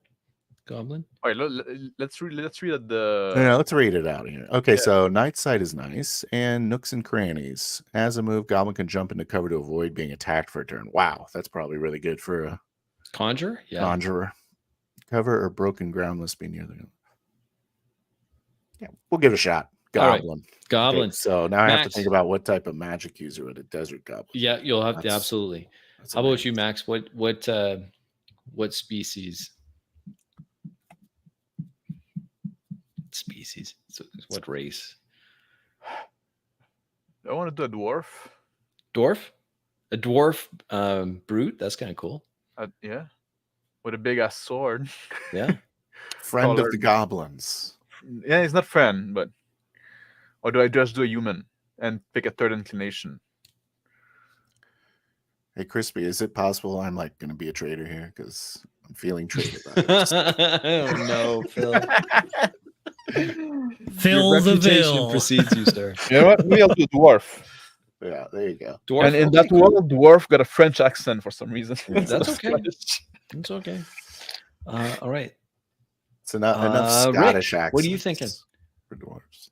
You know, if everybody's going, I'm going elf then. Fantastic. Yeah. The angst, the I angst like will it. be with us between. There You you know what? Just Actually, all that's kind- fantastic. That's All great. kinds of racial prejudices in this one. Yeah. Excuse me, species prejudice. Yeah. There No, we for, go. for some reason, we're all like people from different species working together. So Yeah. maybe there's a Okay, reason well, for this will that. be easy to remember. So each of you will get 2 inclinations. Easy. All right. We'll start with Rick. Anything on this page?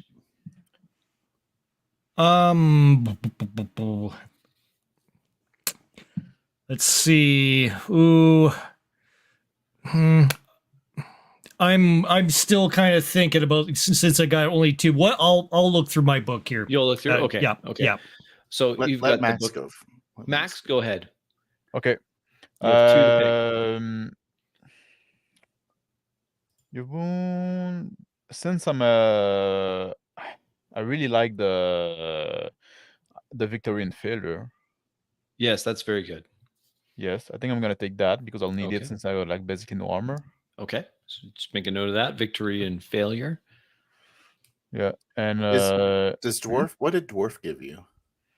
So I see in the dark, and I You don't have like. he has a I boon to resist resist poison. Yeah. Okay.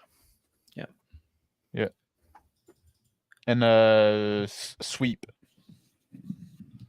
Cool. Sweep. Nice. and That's victory and good. failure.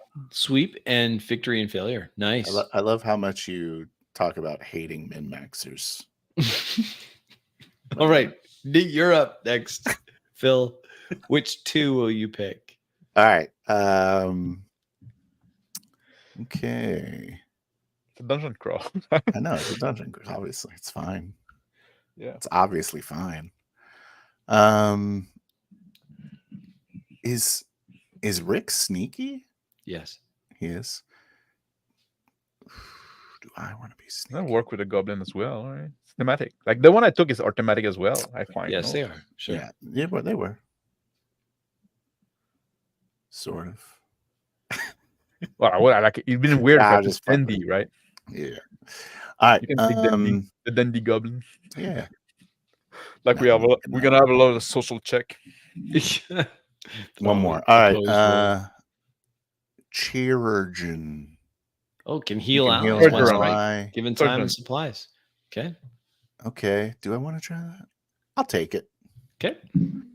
Good. It's should I? Maybe I'll go alchemist instead of that.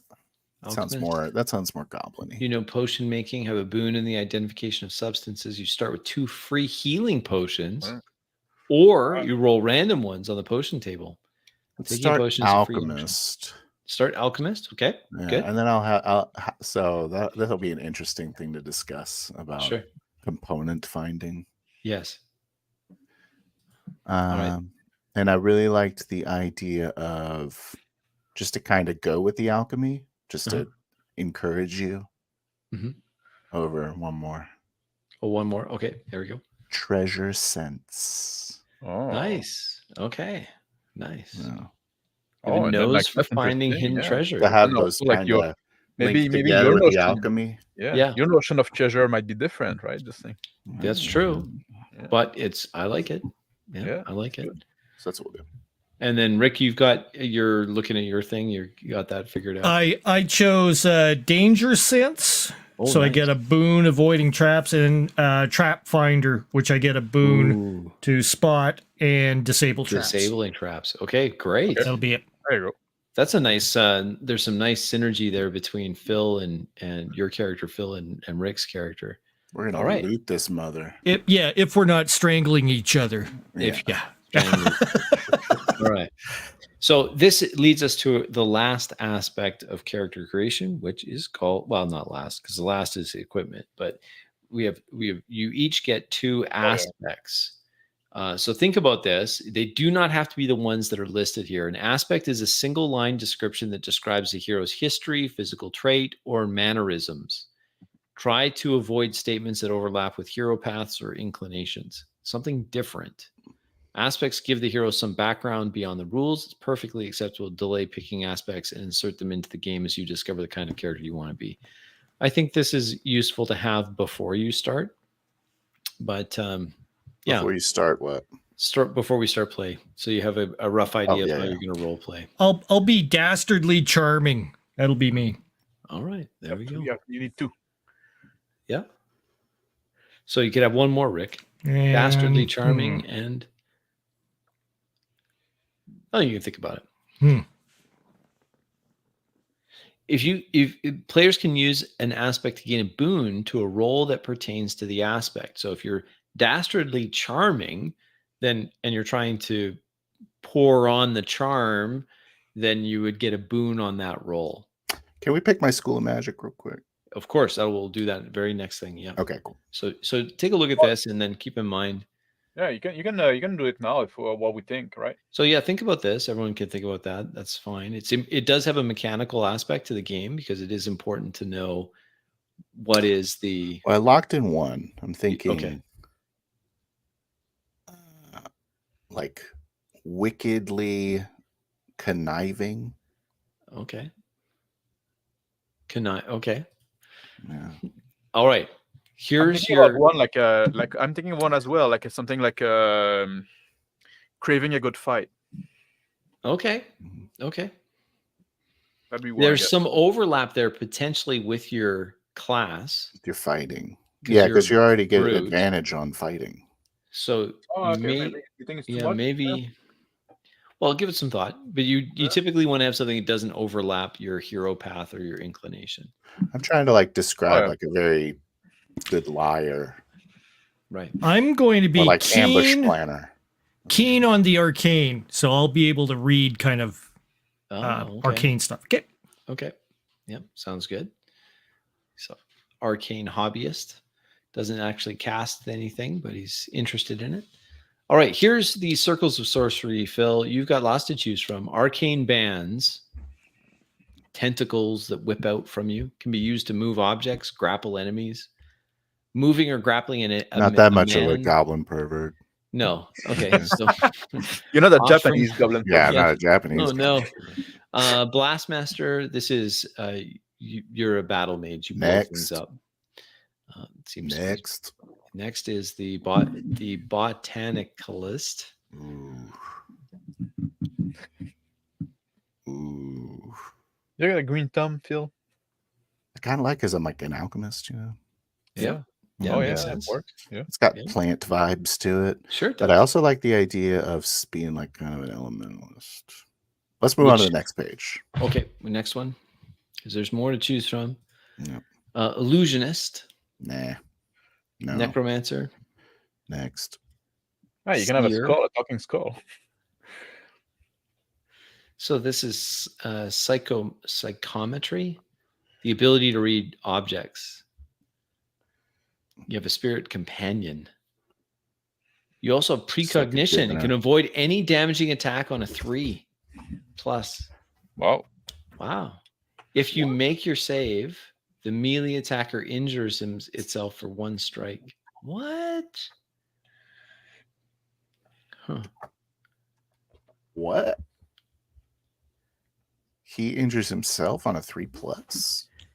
If it says a spirit companion accompanies you and is often a personage from the past, only you can see and interact with the spirit. This is why others often think of seers as eccentric and a bit off kilter. You also have precognition and can avoid any damaging attack on a 3+. I can give Crispy a persistent NPC. Oh no. Let's not do that. Next. Shadow Weaver. Okay, there you go. I gotta plug my shit in. Oh yeah. So then you got Shadow Weaver. Yeah, that's kind of sounds interesting. Okay. I can hide people. Yes. And then probably grab people with shadow tentacles. Is that a thing I'm doing? Yeah. Let's see. Probably. Block light to the eyes of enemy and blind people. Oh, I gotta spend karma to anchor. If it's in bright sunlight. It's a brightly lit or something like that, you have to spend karma. Otherwise, no. Basically just throw Banes on everybody. Yeah. That's Shadow Weaver. Next, Shapeshifter. Ooh, okay. Oh, that's interesting. Bug. You can, but then you only have 1 strike and you're dead. Well, I'm a bug. It's a bug. Any natural animal that exists in the world that the conjurer has seen. Oh, you're not dead. You revert to your form. Oh, is that what it does? Yeah. Okay. Animals must be hit with a confirmed crit to break the transformation. Spell anchoring is more robust for a shifter, and they must be hit with a confirmed crit to break a transformation. A small animal can only take 1 strike. Then the shifter loses the form, reverts to its original form with 1 strike. Okay. Interesting. Yeah, I like that. Interesting. So a desert goblin, right? It's gonna have like he would know, earth or air elemental. Yeah. It's a natural. I'm gonna be making if I was the botanicalist, just throwing cactuses all over the place. Yeah. You ready for a cactus pit? There you go. That's going to do damage for sure. I'll do some. Can you go back to the first one? Seer's cool. Mm-hmm. Okay, so let me just kind of check this one. Just kind of tell the future. That seems good. Yeah. Where's this 3+ crap you're talking about? It's the very last thing after precognition. Okay. You also have precognition and can avoid any damage. That's crazy. It is crazy.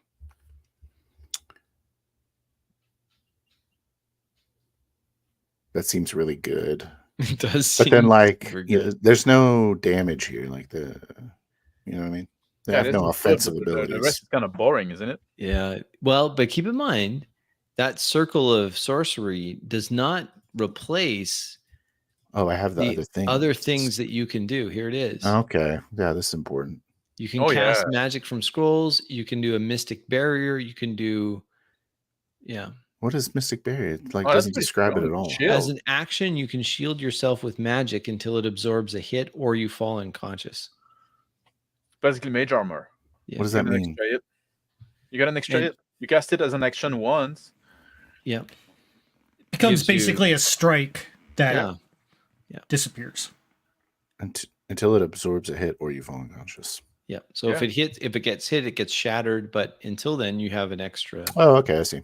And then All right. wand or staff, you can shoot mystic bolts from a wand or staff. This is a ranged attack hitting one target, rolling 1d6. Cannot crit and will only ever do one strike on a hit. But it is a ranged attack. And you start with a wand of or a staff. Yeah, it's a staff with like a yeah, of course, with like a rodent head on it. It's a There you skull. go.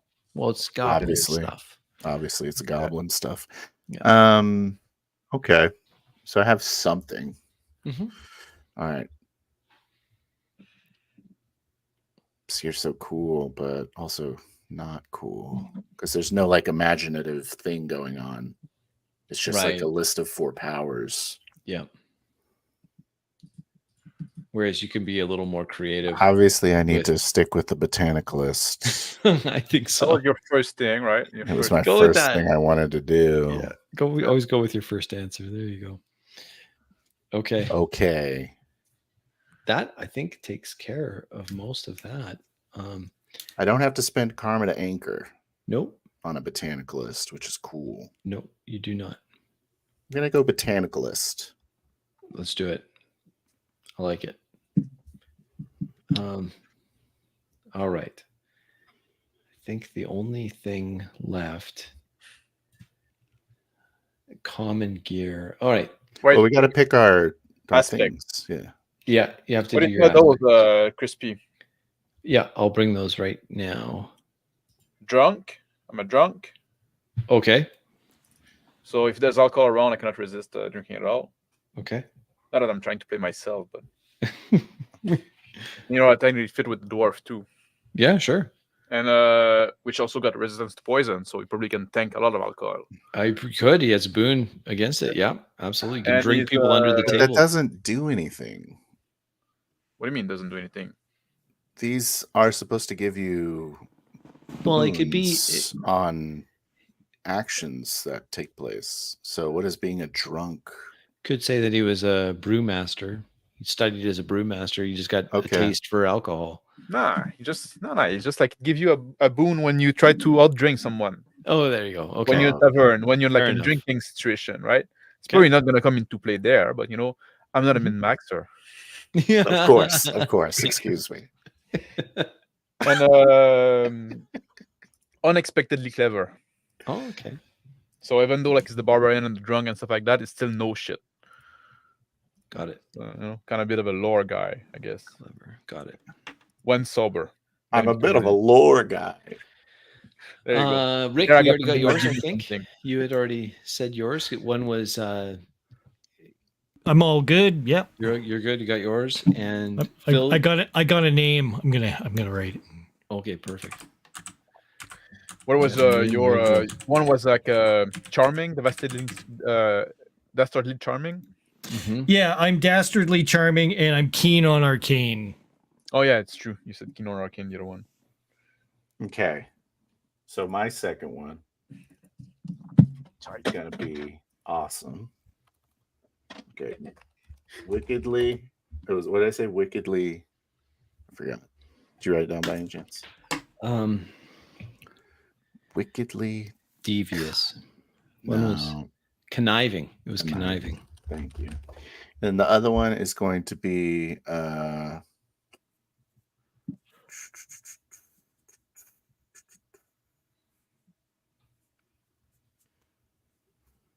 it's kind of the same thing, so I don't want to say it, but it has alliteration and everyone's doing cool alliteration things. Nobody did alliteration. Yeah. It was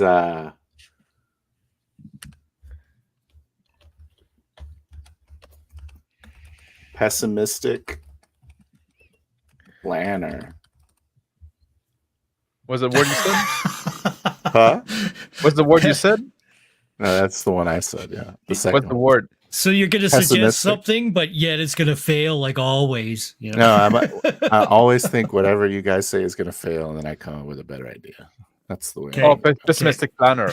Yeah. Oh, okay, that's good. Okay, good. I always say how your plan is going to fail. So Yeah. now, And I say how now we get comes the around- real heavy lifting. How we get around that terrible idea you had.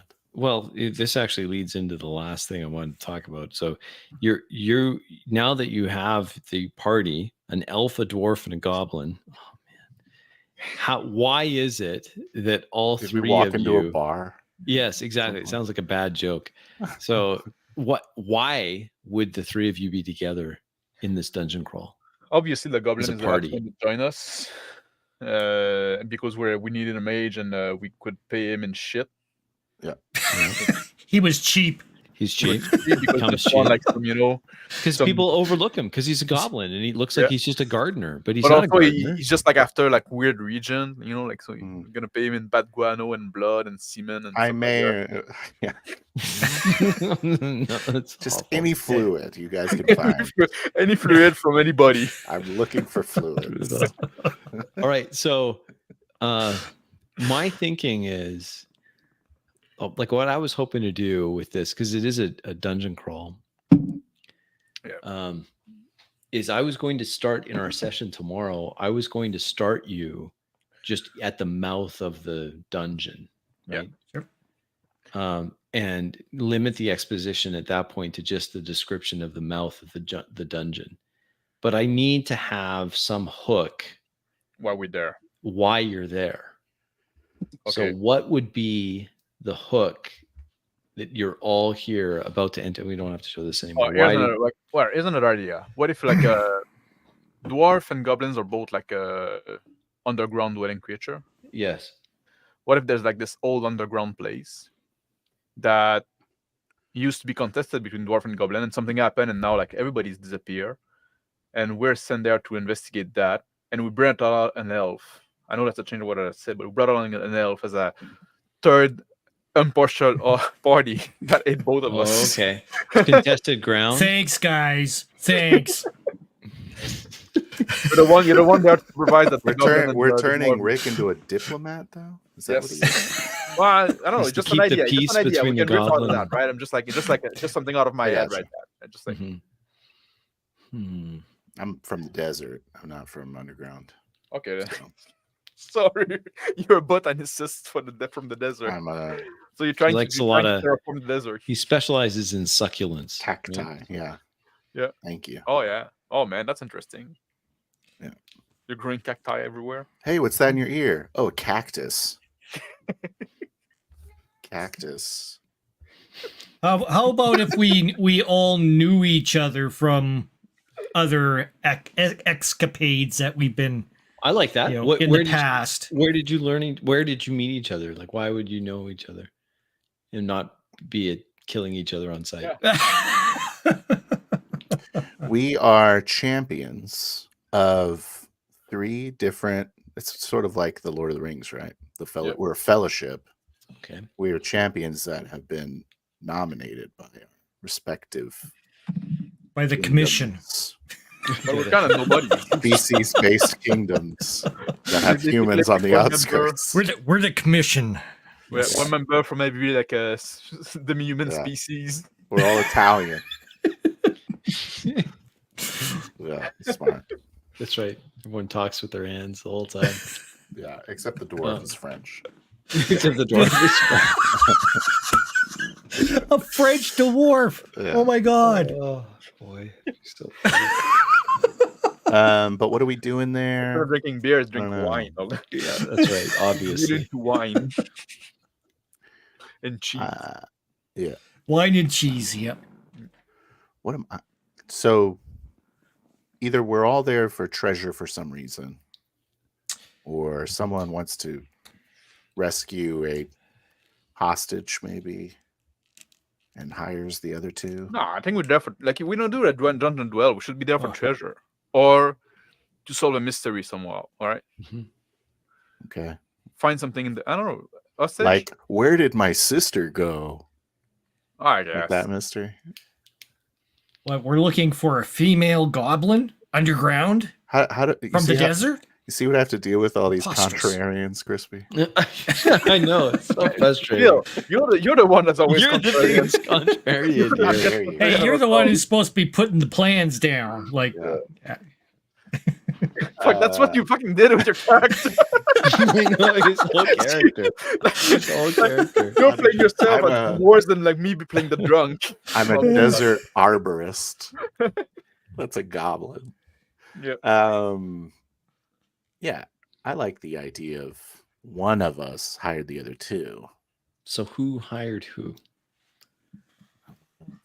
I don't hate the elf. a hiring, I third don't- party hired us. Okay. Okay. Okay. So you're doing a And task did for so someone we're else. all Did you mercenaries. tell us like Yeah. that we all gonna work with those like other people? Oh, you're gonna work with fucking goblin and an elf and like like They Yeah. call you in. that's my point. Like all we have like this Oh, we're all such a criminals. diverse party that we just like not We're be all- at the foot of each other. Maybe we're all outcasts from our cultures, respective cultures. Maybe the fact that you work together has made you outcasts, but because you're good at what Or- you do. That's a good question. So, do we There we know go. each other or do we not know each other? That's the foundation. Or Of, is it maybe could be part? Maybe like two of us know each other and the other one doesn't, right? sure, that's an option. That's an option. What do you have for idea, Rick? You're an elf. Like the elf, like because like also like I'm a dwarf brute, right? The elf like probably like sound like the most sophisticated one of us. No? I am sophisticated, of course. Also, an incredibly good thief, though. Yes. No, That is true. potentially you have a both reputation. sides of. And if there's any Wow. shiny baubles that glow in the dark, I'll be keen on those. Mhm. So are you the one that got the contract to go retrieve some treasure or some shit? Sounds then like the idea. Look, And you just went to plan. hire some muscle and hire some magic guy. Yeah, that's right. Here we maybe go. we're like the cheapest. And in help you order could- for me to hire Max's it. character, the I like it. goblin has to come We're like- along. Yeah. We're like the discount bin Yeah. mercenaries. Yeah. You're and the Oh, so dwarf is and the the- goblin are a wait. package deal. Is Like, the I'm dwarf and the sorry. goblin work It's together? because the dwarf is such a drunk, so he has like a really bad reputation. He's easy to pay. So lots of. But is Yeah, is he's the really- dwarf and the goblin know each other, and you just hire the two as a pair? I think we know each other because we work together a lot because we're both pretty cheap. We're both pretty cheap, so we work I get together paid, a lot. I get paid in fluids, and so do you apparently. So the Oh, idea yeah. is just like exactly every type of alcohol. Yeah, Maybe I always I like like- pestering you of like I like- growing like making like tequila out of your cacti. yeah. Yeah. And I'm There it like, is. oh, hey, how's it going? Oh, yeah, I yeah. just pay you in perennials and stuff That'd like be cool that. if I like could potentially brew you something that makes you extra drunk. Yeah, you're the alchemist, There you right? go. Yeah. So Something that maybe gets maybe past there's your a thing. Maybe toxin we like we're this resistance. unlikely pair of a We're- dwarf and a goblin Yeah. that for some reason like just bounded at some point, and then the elf Mhm. like got hired for this job and just like decided, I'm gonna fucking hire this pair of idiot. Yeah. That are yeah. disposable and cheap. Yeah, we're the other guys. That You're movie. the other guys. That's right. You're the other guys. We're just like surprised anyone wants to hire us to begin with. If I was really talented with digital stuff, I'd do like an A team opening, but you're Yeah. not the A team. You know, it's like The reason you do the reason he whole hired A us team. Yeah. the reason And he then hired us you is like, because we Oh, offered a 2-for-1 yeah. deal. Yeah, you Yeah, gotta do we choose do one. we Yeah, exactly. do we get to Like- play the characters that were supposed to be the heroic ones that went in there? We play that out until they die, and then we come in, right? Yeah, that's right. Maybe, You're, maybe you're like my the, you're character, the like third string that have taken Yeah. a run at the same thing. You'll find the dead, like the actual heroes dead in the dungeon somewhere. Yeah. It's good. I might be like the guy that accept the contract for both of us, but half the time, like I don't remember them in the morning because I made this contract and I'm drunk. What's this? What's this Yeah. piece of paper It's on me? Oh reputation, shit! Or I just wake up on a card, like carded to a dungeon. I say, what the fuck are we doing here? Where are we? And then you have to like the goblin has to explain it all to you. Look, I Like, bro, we got to explained get to you Thunder now. Mountain. Like, what? We've got a contract. What are you talking about We got to get to contract? Thunder Mountain in like an hour. Where are these guys? What the heck? I see the tone of this has changed a little bit because of the composition of the party. That's fine. We can do that. We can run with it. So All right. All right, that'll work Ethan, then, I thank guess, you for right? dropping by. Thanks for your comment. It is a very unlikely crew, and we'll see how it turns out. Yeah. He's- Oh, you're he's good rooting with that, for us. Bill? You and I like work as a team for a while for some reason, Yeah. and then the elf just hire us because we're cheap. Yeah. Because the elf is 'Cause I- skimming like the. There, There you go. ching, ching, ching. Yeah. I know Doesn't you're expect us to effective, survive, but maybe. everyone else just thinks you're a drunk. Yeah. An angry drunk too. Yeah. But I don't really care because I worked with a lot of drunks. Yeah. Yeah. And everybody like underestimate you because you're just a goblin. Yeah. They So think now- I'm now- gonna, they now think you I'm gotta gonna have a murder name. them and steal their shit. So You gotta have a name there, man. yeah. Anger, It's happened anger, lots of times. short foot or something like that. Yeah. Very short foot. I probably All have right. like a few scar that you gave me at some point. Yeah. Like, at least one scar that you gave me at some point. So Rick, if would you have time to do up 3 quick character portraits with what you've got here? You've got a angry barbarian dwarf, a Right. Well, Any particular personnel like I want to be kind of a mid-tone gray skin, okay, Oh, so not just green. not just not green. just green. A Gray. desert goblin is a gray or a rust brown. Oh, there you go. Oh, there you go. and Makes do you sense. want him to look like somebody in particular or like a celebrity or something? Peter Dunklage. Just like a, What's that? Which celebrity do you think looks Dunkel. like a goblin? William Dunkel. Dafoe. Yeah, Oh, Willem Dafoe, the yeah, Green Goblin Yeah, himself. Green Goblin. Let's pay an homage Okay. to Willem Dafoe. Willem Dafoe is. There was a Will do. firefight. So Rick, if you don't mind doing 3 quick, Okay. quick and easy. What's Max's character going to be based off of? Oh, he's a dwarf, but like he's gonna be ripped, right? Because it's the brute. Ripped. Yep. Yeah, shirtless, ripped, Yeah, long hair. lots of some tattoos. braid. Tattoos. Do I do tattoos? A No lot of tattoos? scar. I don't know. Scarred. Maybe like Scarred. I like the idea of having an unkempt dwarf. yeah, kind of Like, unkept. Yeah, Not braids. like some dreads and stuff like that, Yeah. A right? shitty beard Okay. and like Any known personality that you would like your character Maybe emulated? what's just the a name real of this? slob. Momoa. Jason Momoa? Jason like Momoa is an angry Jason dwarf. Momoa is an angry dwarf. I'm sure he'd approve. Oh, okay. That could be done. Alrighty. What are you going for, Rick? Oh, I don't know. I mean, elf. Smart. Let's see. Yeah, maybe Ewan McGregor or someone like that, or yeah, as an elf. Oh yeah. Easy. Easy. Okay. So everyone has the. That's funny. I actually think your beard is very impressive, sir. Yeah, just do paper. That's a good headshot. I think it's killer. I can't grow that. I'm jealous. All right. I think that's pretty much it then. I think All right. any last comments before we wrap this up, or is that clear You as guys mud? were kind of banding this about, but just to get some clarification. Mhm. Narrating successes and failures. What's the? Let's what's go the back to mode? that. Yeah. So because maybe it's not that I want to show you. Ones always fail, terrible outcome. I kind of thought it would be better for you to describe that, or no, I described that. I described the terrible outcome. You described the successes. You described my terrible outcome. Yes. Okay. So in the table conventions, GM narrates failed skill checks. Players narrate successful skill checks. And I would just say I put skill checks there, but I mean any check. As far as my treasure sense and alchemy goes, how do you want to let's do look at that? that? So treasure sense, alchemy, go here. You have a nose for finding hidden treasure. How will I tell you if it's nearby? Because you'll always sense it. I'll have to just narrate that. I'll have to just narrate that there's. How would you describe it? It's like a tickle at the end of his nose or something like that. Call or- it a taste of iron or something. Yes, that's right. Something like that. Yeah. you're drawn, or I don't want to say drawn. All right, Crispy. Yes, sir. I changed my based on what we just discussed. I changed my my first aspect, which was just drunk. Yes. No, I added like drunk at home in every tavern. Oh, okay.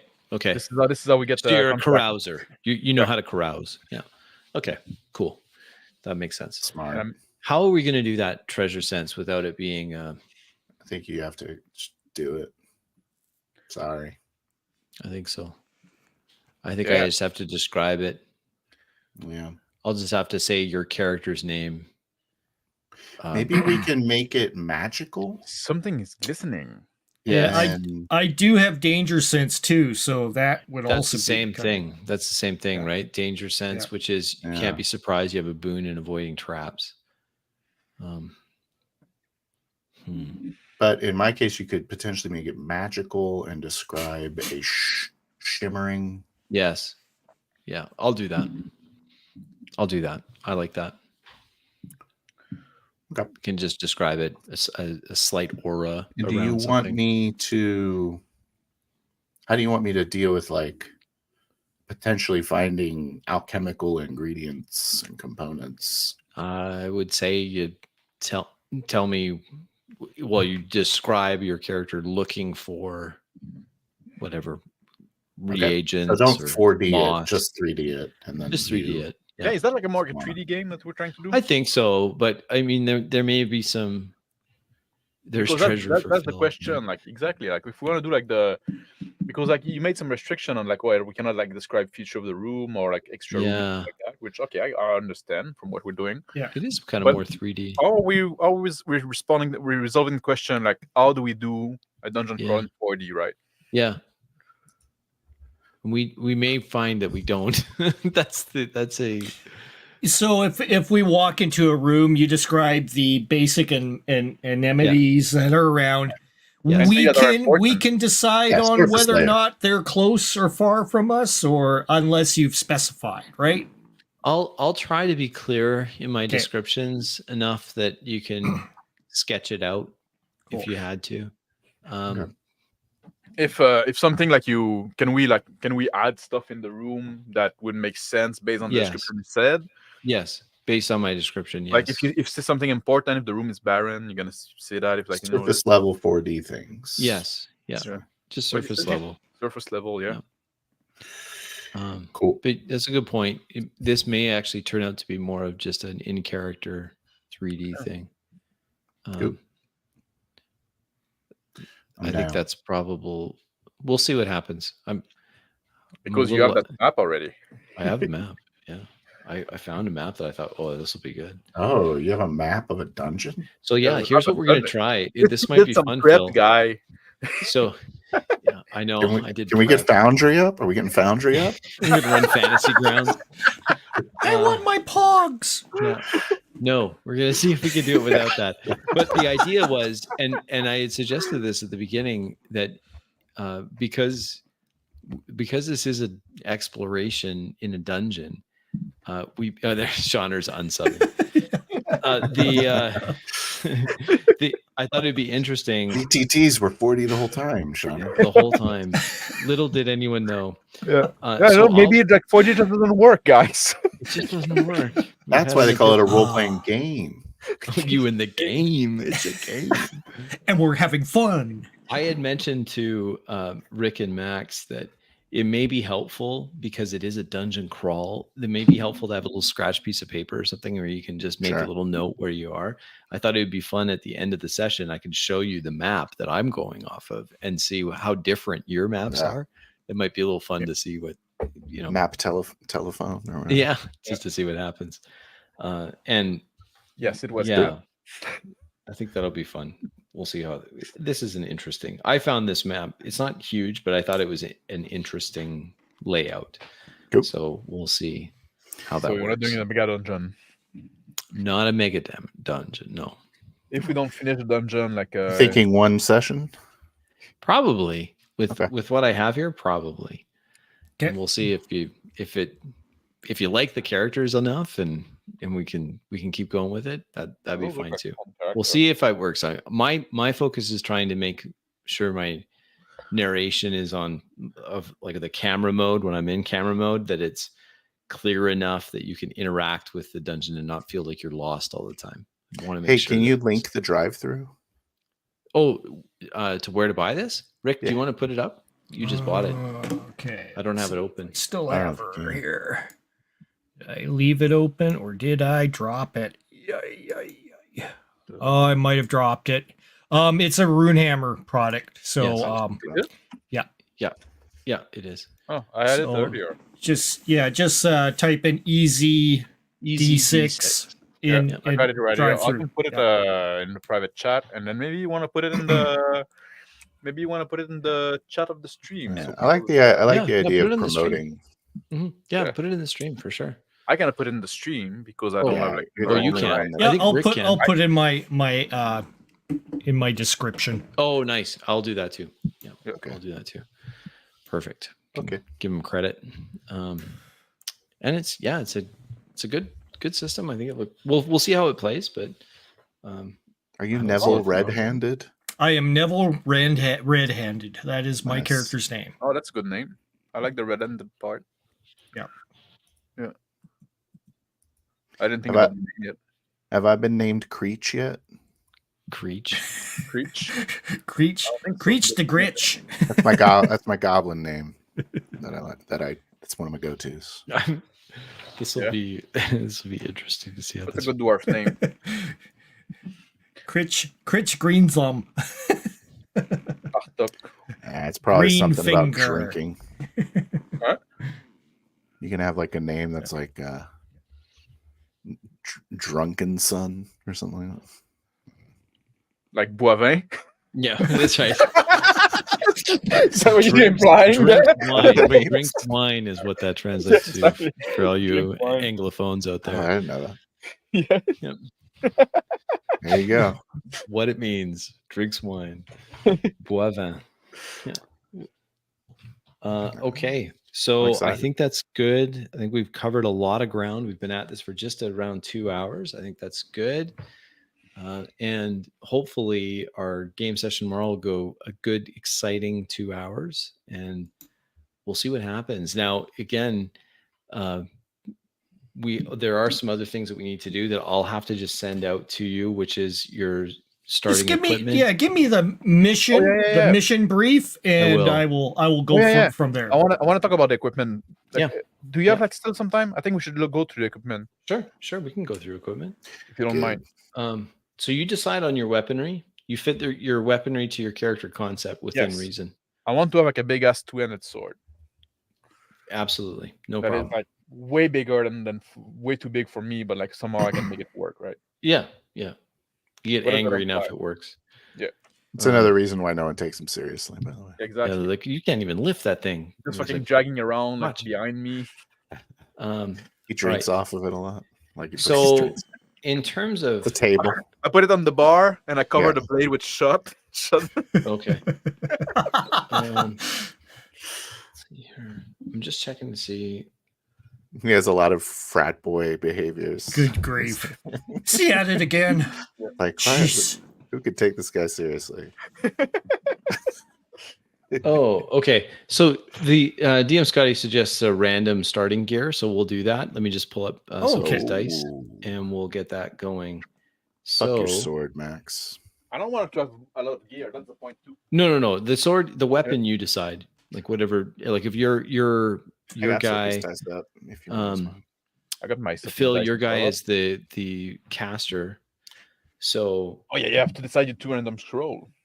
Do you want us to know? I have 2 good. scrolls and 2 healing potions. okay, Yeah. so I'll No, roll for healing those. potion, or is it like all one random? I potion can to I roll? can generate random potions instead of the 2 healing You potions. can do random if you want, or you take 2 healing potions. You feel lucky. I think the move is go random, right? Sound I mean, I'm a exciting. goblin. I'm not your mom. Yeah, exactly. Okay. So common gear. Okay, you guys ready to write this down? Yes. Okay. Rick, we'll start with you. Your common gear. Can you put the tables up or no? Can you I present? don't have those up. I just pulled a few. Here, let me go ahead and Do you have- yeah, you wanna Rick's share got a yours? PDF. share screen. If you could share your screen, Rick, that'd be great. Ooh, if I can find it, there it is. Do you know what page it is? I can tell you which page it's on. It's on page 40. Okay, so go back. That's specialty gear. Go back up one. There we go. USA. Okay, so there we go. Group one. Here we are. So this is common gear. So you one on each? Or? Go up a little. Go to the next page, Rick, because my understanding is that you do one. It says when heroes are created, have them pick an item for each group, or you can have them roll a d6 for each group and receive the item. And he suggests rolling. Later, at appropriate time, they can pick up more gear. So if that's the case, then it sounds to me that you would roll. I'm just what I'm not sure about, guys. I need your input. It actually says roll a d4. There's 4 groups. D4. The game is one EZD6. EZD6, but it says here roll a d6 for each group. So does that mean that bolded italicized one? If you scroll down, He says, He says roll d6 for each group and receive the same roll. Yeah. For each group. Okay, so then we'll do it that way. That's how I read it too. I just wasn't sure why there was a d4 in there. So let's go group 1. You said 1d4 is greater than 1d6. No, it means roll the 1d4 and then roll the 1d6. That's what I read it at. I read it the way Phil did. So if I read it the way Phil did, I rolled a d4 and I got a 2, then that would be group 2. And then we roll d6 and that is nails. So group 2, nails. I think it's better if you roll for one in each group. No, is that not what I agree too. Let's was that do that way. Two, I was like looking somewhere else. Let's see. So starting with you, Neville, red-handed. Group 1. That's a 3. You have a knife. Everybody should have a knife. Group 2. Nails. There you go. Save. Group 3. A chisel. Okay. And group 4. Chalk sticks. Sounds like what I would have. I think so. The next one is specialty gear. Let's roll common gear for everyone. Yeah, let's we can do common gear for everybody. We can just don't have to scroll. Yeah, let's go back up. Go back up. Okay, Phil. Here you go. Can I roll it? Can I roll it? Please. Yeah, go ahead. Go ahead. All right, I'm rolling it. Group 1. Boom. He's got thin but strong rope, 50 feet. Oh, that's useful. Group It's thin, 2. but it's strong. 50 foot of rope. Group 2, a sack. I got a sack. I put my rope in it. Yeah, there you go. Group 3, a flask and oil. I use that. Sometimes I top off the potions. A little bit of oil. Group 4. A pot of grease. Lots of fluids. So many fluids. Makes it go down and come out faster. All right. So here's the Trust me, you're gonna want some grease in this one. Dwarf, group 1. All right, it's me. Here he is. Oh, I got rope. Well, There you more go. rope. They're a package deal. Group 2. 5 nails. More nails. Fuck, man, I'm getting all lots the more duplicates. Yeah, no, lots of nails. We only had a hammer. Yes, exactly. No one has a hammer. You don't need a hammer. Just use a rock. Only the hammer. You just use the pommel of your sword. There you Use go. a giant sword. Group Nails. 3. Sorry, I need to write it. Sorry for me. Yeah, that's all right. I'm barely literate. Yeah. Flint and steel. That's useful. I guess the grease is probably solid, but Flint to and think of steel it is as- useful. Well, Absolutely. if you warm it enough, it's gonna go liquid, right? yeah. Group 4. Padlock Padlock and and key. I don't know why I have that. Nice. All right, that's everyone's common gear. All right, specialty gear. Here we go. So one of each again, or I guess so. Let's do that. Yeah. Starting with you, Neville. Group You 1. can roll for me there. Yeah, absolutely Crispy. got it. You've got smelling salts. Okay. nice. That's always useful.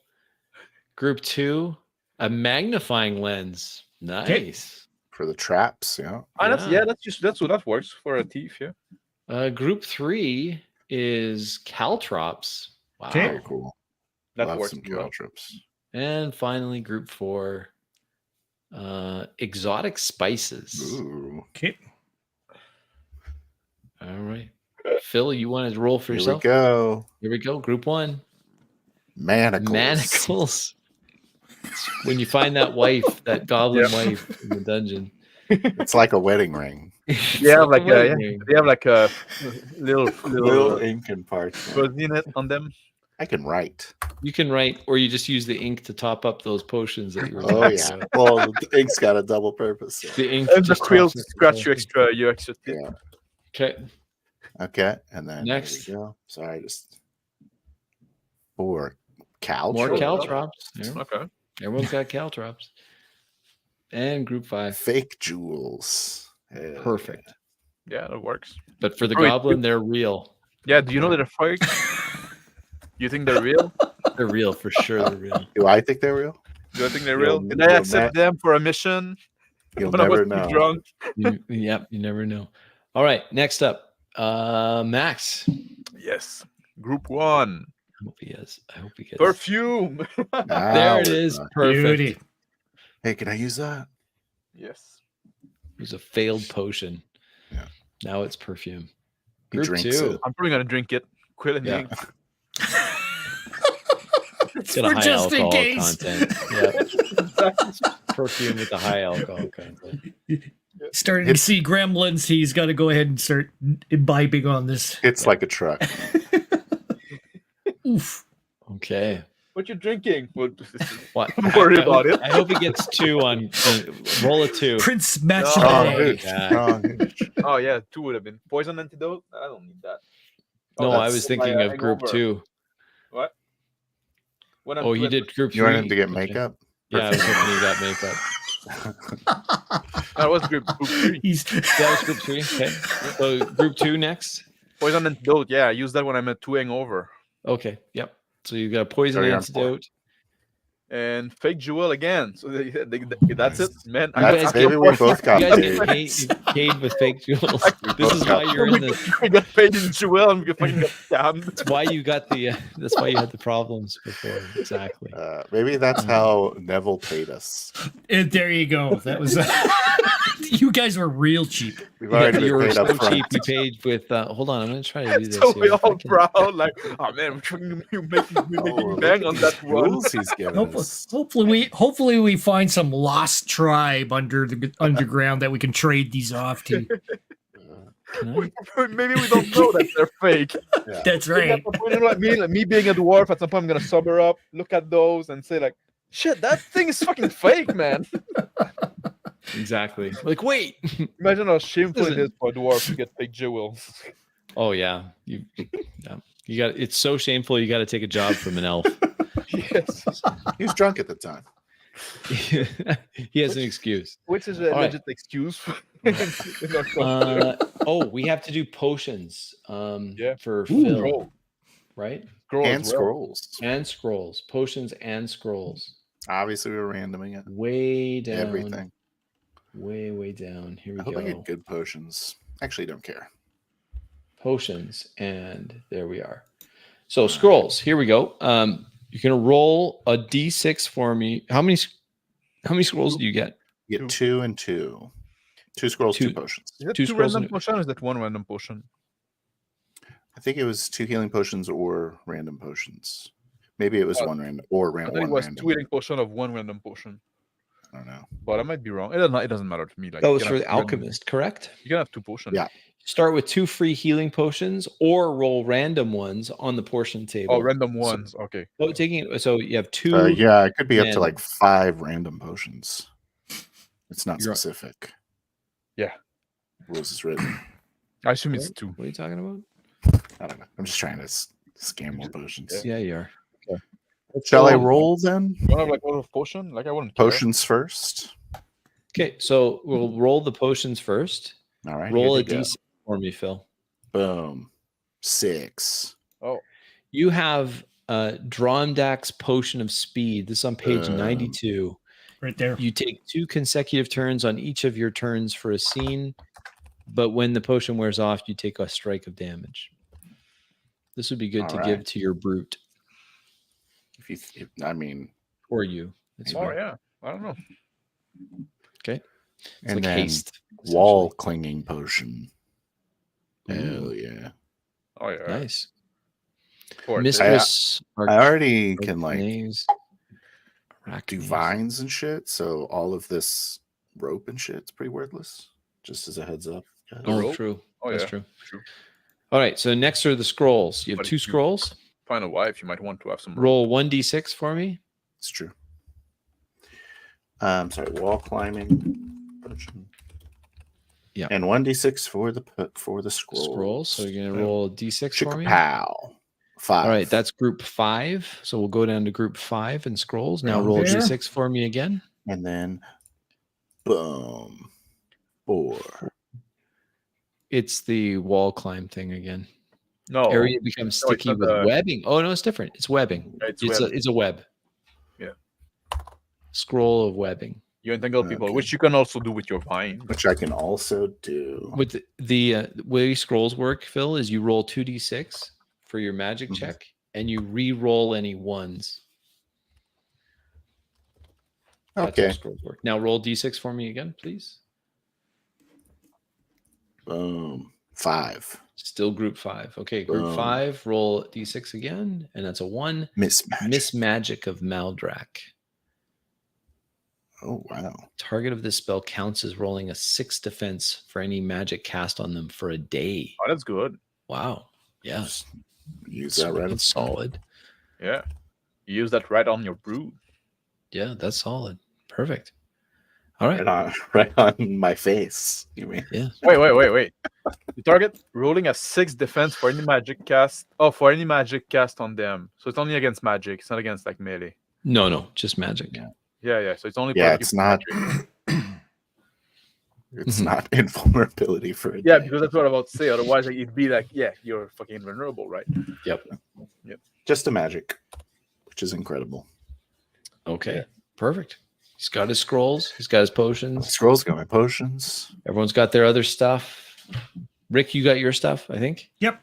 Okay. Are we allowed to 40 like a random like use this shit? Yeah. But I would prefer if you can just put it down on your character sheet if you think. Okay. It's like a I would have backpack or this. something like that. Backpack. Well, yeah. bedroll, I mean, that literally a piece of chalk was on there, so Yeah. Yeah, it's that's got to what- be that's real what I'm fucking useless. thinking. Yeah. Like You have pen. nails in your inventory, right? Nails. Why would you have nails? So that you can pin. Yeah. your- Oh, I know. It's so you can spike the doors open in a dungeon. There you go. There you go. Spike them Yeah. Okay. to do a lot of Home Alone style pranks. Yeah. There you go. Exactly. There you go. Yeah. Okay. So you crucify people. Is there anything else? Crucifixion. I don't think there was anything else. I think that's good. Questions with the system? No. How do you cast scrolls? Scrolls. You How do you roll do anything? How do you 2d6. cast spells? Yeah. So Cast spell. We didn't How to talk about cast a casting spell? Okay. Yeah. Let's go into We need to talk about that. this. Because now like we skipped over it because we Okay. didn't have a magic user, but And now we have magic user. So here's how it also, like, works. magic is That'll with teach the you. So there's some interesting things here that are a little different, and we'll have to talk about how to keep this in character. So first of all, you have to meet or beat. Again, this is all opposed rolls. So you meet or beat a resistance number of all the targets on at least one of the power level dice rolled. But the thing that you have to remember is that the monster, whoever you're casting a spell at, they roll their resistance first. Then you Okay. can decide how much power level you're going to put into it. So power level 1 is 1d6, power level 2, 2d6, power level 3, 3d6. The what you have to decide, Phil, is do you want to just give this a 1 in 6 chance and then use you can't use karma on magic rolls. So, but the thing you have to remember is that if you lose, like if you roll any of those 3d6 come up as a 1, Mhm. then the Spell burn. the spell you have to use spell burn to make sure like to cancel out the 1. Wait. Um, If rolling a 1 using magic, a spell can still be cast by the conjurer. If By the they conjurer take if they take, but is that a choice? yes, Yeah. I Otherwise, can it just choose fails. not So you to can just take let the spell damage. fail. Yes, you can Or just you let can it decide fail. I'm going to take one strike and have the spell. Yes. Yes. So let's say like, okay, let's try to make an example there. Let's say you try to cast a spell that's going to affect like 2 creatures. Yes. They each roll resistance resistance. first. So Then one I get a add them. 2, one get a 4, right? Right. So Say. now the caster got to decide, okay, do I want to roll 1 dice or 2 dice or 3 dice? Or 3 dice. That's right. If you decide have to 1 decide. dice and you roll a 5, then the spell affects both of them. Yes. A 4, is that meet or beat? It has to meet or beat. Yeah, meet or beat. So if you roll a 4, it would affect both of them. If you roll a 3, it would affect only like the one that rolled 2. That's right. Okay. If That's you roll right. a 1, the spell can still work if you get like, oh no, you still have to have another dice, I guess, that beat, right? Yeah. So if you decide to roll like 2 dice, If you put and power you get like level you 2. get a 5 and a 1, the spell would affect both of them, but he has to Yes. take 1 strike to negate the 1. That's right. That's So exactly you're more right. likely to take spell burn on a higher power spell. Yes, you will. Yeah. But you're also more likely to beat their resistance by rolling more So dice. I'm only trying to get, it's only the highest that Yep. matters. It's the highest that matters and And ones. then once. Yep. Mhm. Okay. Okay, it's not that complicated. It sounded really more isn't. complicated. Do I spend a karma for each power level? Is that how it works? You can't. No, you just decide. There is no cost to decide on power level. You decide that Just after the resistance. More is likely rolled. to take spell burn the higher power. That's And the there's also only like a downside. doesn't matter if you like the there's no like power to the spell, I guess, either, right? Like you decide to make a firewall or a Yeah, no. fireball or a Still one. firebolt. It's all the same Yep. thing, right? Yeah. Can I react in this game? In which way? So you're going to shoot a spray of water at me that's hurtful. Mhm. And then I'm going to go, I throw up my plant wall in response. No. So Okay. what you would do as a response in that case is you would roll if it's a damaging thing, if it's going to cause a strike, then Armor. you would roll armor. If it's something where you're trying to get out of the way, you'd roll miraculous save to try to get out of the way. You describe what it is, describe what you're doing, and then roll the miraculous save. Seems hard to avoid spell effects. Yes. Okay. Yes. But keep in mind, you cannot use karma on magic. Yeah, You can and use it magic on the save. cannot crit. You can use it on the save. Oh. That's right. But you can't use it on the actual magic check. Got it. Okay. That's interesting. The only thing you can use on a magic check is you are able to use your hero die. Okay. You can use that.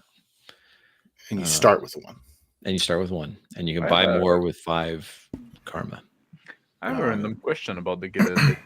Is there any kind of character progression in that game? That's a good question. And he actually does talk about that. There's no leveling up per se. What is he talking about? Is it just like true gear and contact? Yeah, gear and renowned and, becoming course. wealthier and, that sort of thing. Okay. There's not really a character. Yeah, because you have no stat. You have no I can see that. I would think that maybe you could get like another inclination sometime or something, but Yeah. I mean, if you do enough training on it, yes, he does mention that you I forget what that's called, but maybe another aspect. That would be the other way I might do it. yeah, that too. Yeah. That's sort of like a title of renown. You might be awarded an aspect. Yeah. Yeah. If you work enough on things, then you could become. You guys are all dragon slayers now. Yeah. That's the thing. I really like these simpler systems because man, it just makes things much easier. Yeah. I had so much fun with Space 1889 when it first came out. Right. Oh man, that was my favorite game to GM back in the day. I'll be so easy. Like how that goes, right? The one thing that I'm usually not a fan of exploding dice because I think they sometimes slow down the game. But this game is so simple that it might just not matter, right? It may not matter. Yeah, we'll see. I really like how simple it is, and I also I do like too. how there's a lot of interaction in it. Yeah. Yes, I With the like that. karma. Yeah. Yeah, Yeah, that's the gonna be karma interesting. will be I'm interesting to quite see. excited about this game. I wasn't too sure at first, but now also like since we did a character, I think it's I don't know. I want to play those guys. That's the whole thing. Success. That's what we were going for. Success. Yep. I gotta figure out what the hell this character's like. Yeah. Yeah, He's wickedly conniving. I think that's gonna be a fun party. I think so too. I think it's going to be hilarious. Yeah. All right. I was trying I to guess find. also like there's gonna be like I was talking about like the opportunity 4D, right? I guess we're gonna have some too with especially like maybe if since if we decided that Phil's character and my character know each other, there's gonna be a lot of opportunity 4D there as well. Yes. Yeah, there'll be opportunity for that, especially in the background, because you'll be creating in a sense, you're creating the world as you're talking about how you came to be connected one with another, right?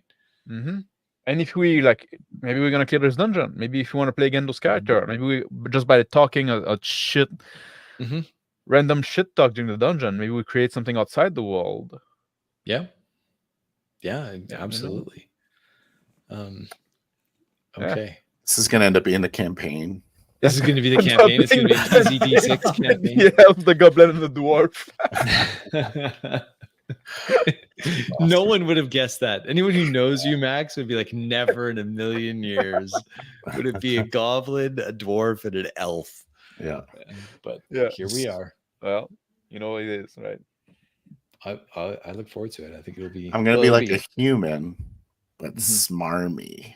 You know, like that's something I was talking about. Like like we the Rising Sun game. We were saying like where we never did like a game with magic, really. Right. One thing we never did either was a game with the human, but now we also like the dungeon crawl, which is what we're exploring now. And I don't know if like the human side is gonna come much in this game. Right. But maybe we'll see. Only if we want to role play. Only if you want to role play, but like that's the thing too. If we're in the dungeon and there's no like a lot of social interaction and stuff like that. I got my two best friends next to me. Why wouldn't I have social interactions? Yeah. I hope so. Or they your two best friends. Of course, you're my best friends. Of course, you're my best. Stab me. He doesn't have friends. We're his only friends. He's his if there was a rock beside him, it would be his friend. Come on. With his fake I like that I've stabbed you. He's paying his dwarf buddy in fake gems. The dwarf's too drunk to realize they're fake.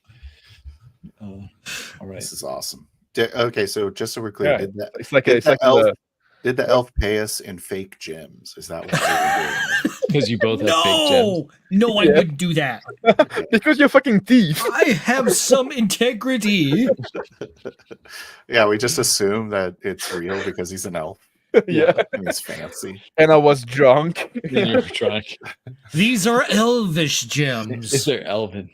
They're only good in elvish lands. I'm sorry. Maybe at some point we have like some downtime and look at those gems and say like, wait a second. They're painted rocks and the paint's coming off of my fingers.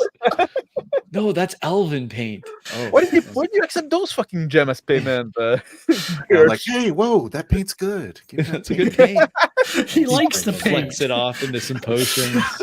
This is the lead-based one. It's way better. Chew on it. Yeah. It's got a sweet taste. This rock's chocolate. This one has extra asbestos. It's yummy. Awesome. Yeah, that'll be good. Oh, okay, so good. So that's kind of now. Rick, you fucking paid us. You fucking hired us, idiot. Big jewel. That's funny. I like that. All right. Okay. So this is a system. It should be fast, very cinematic,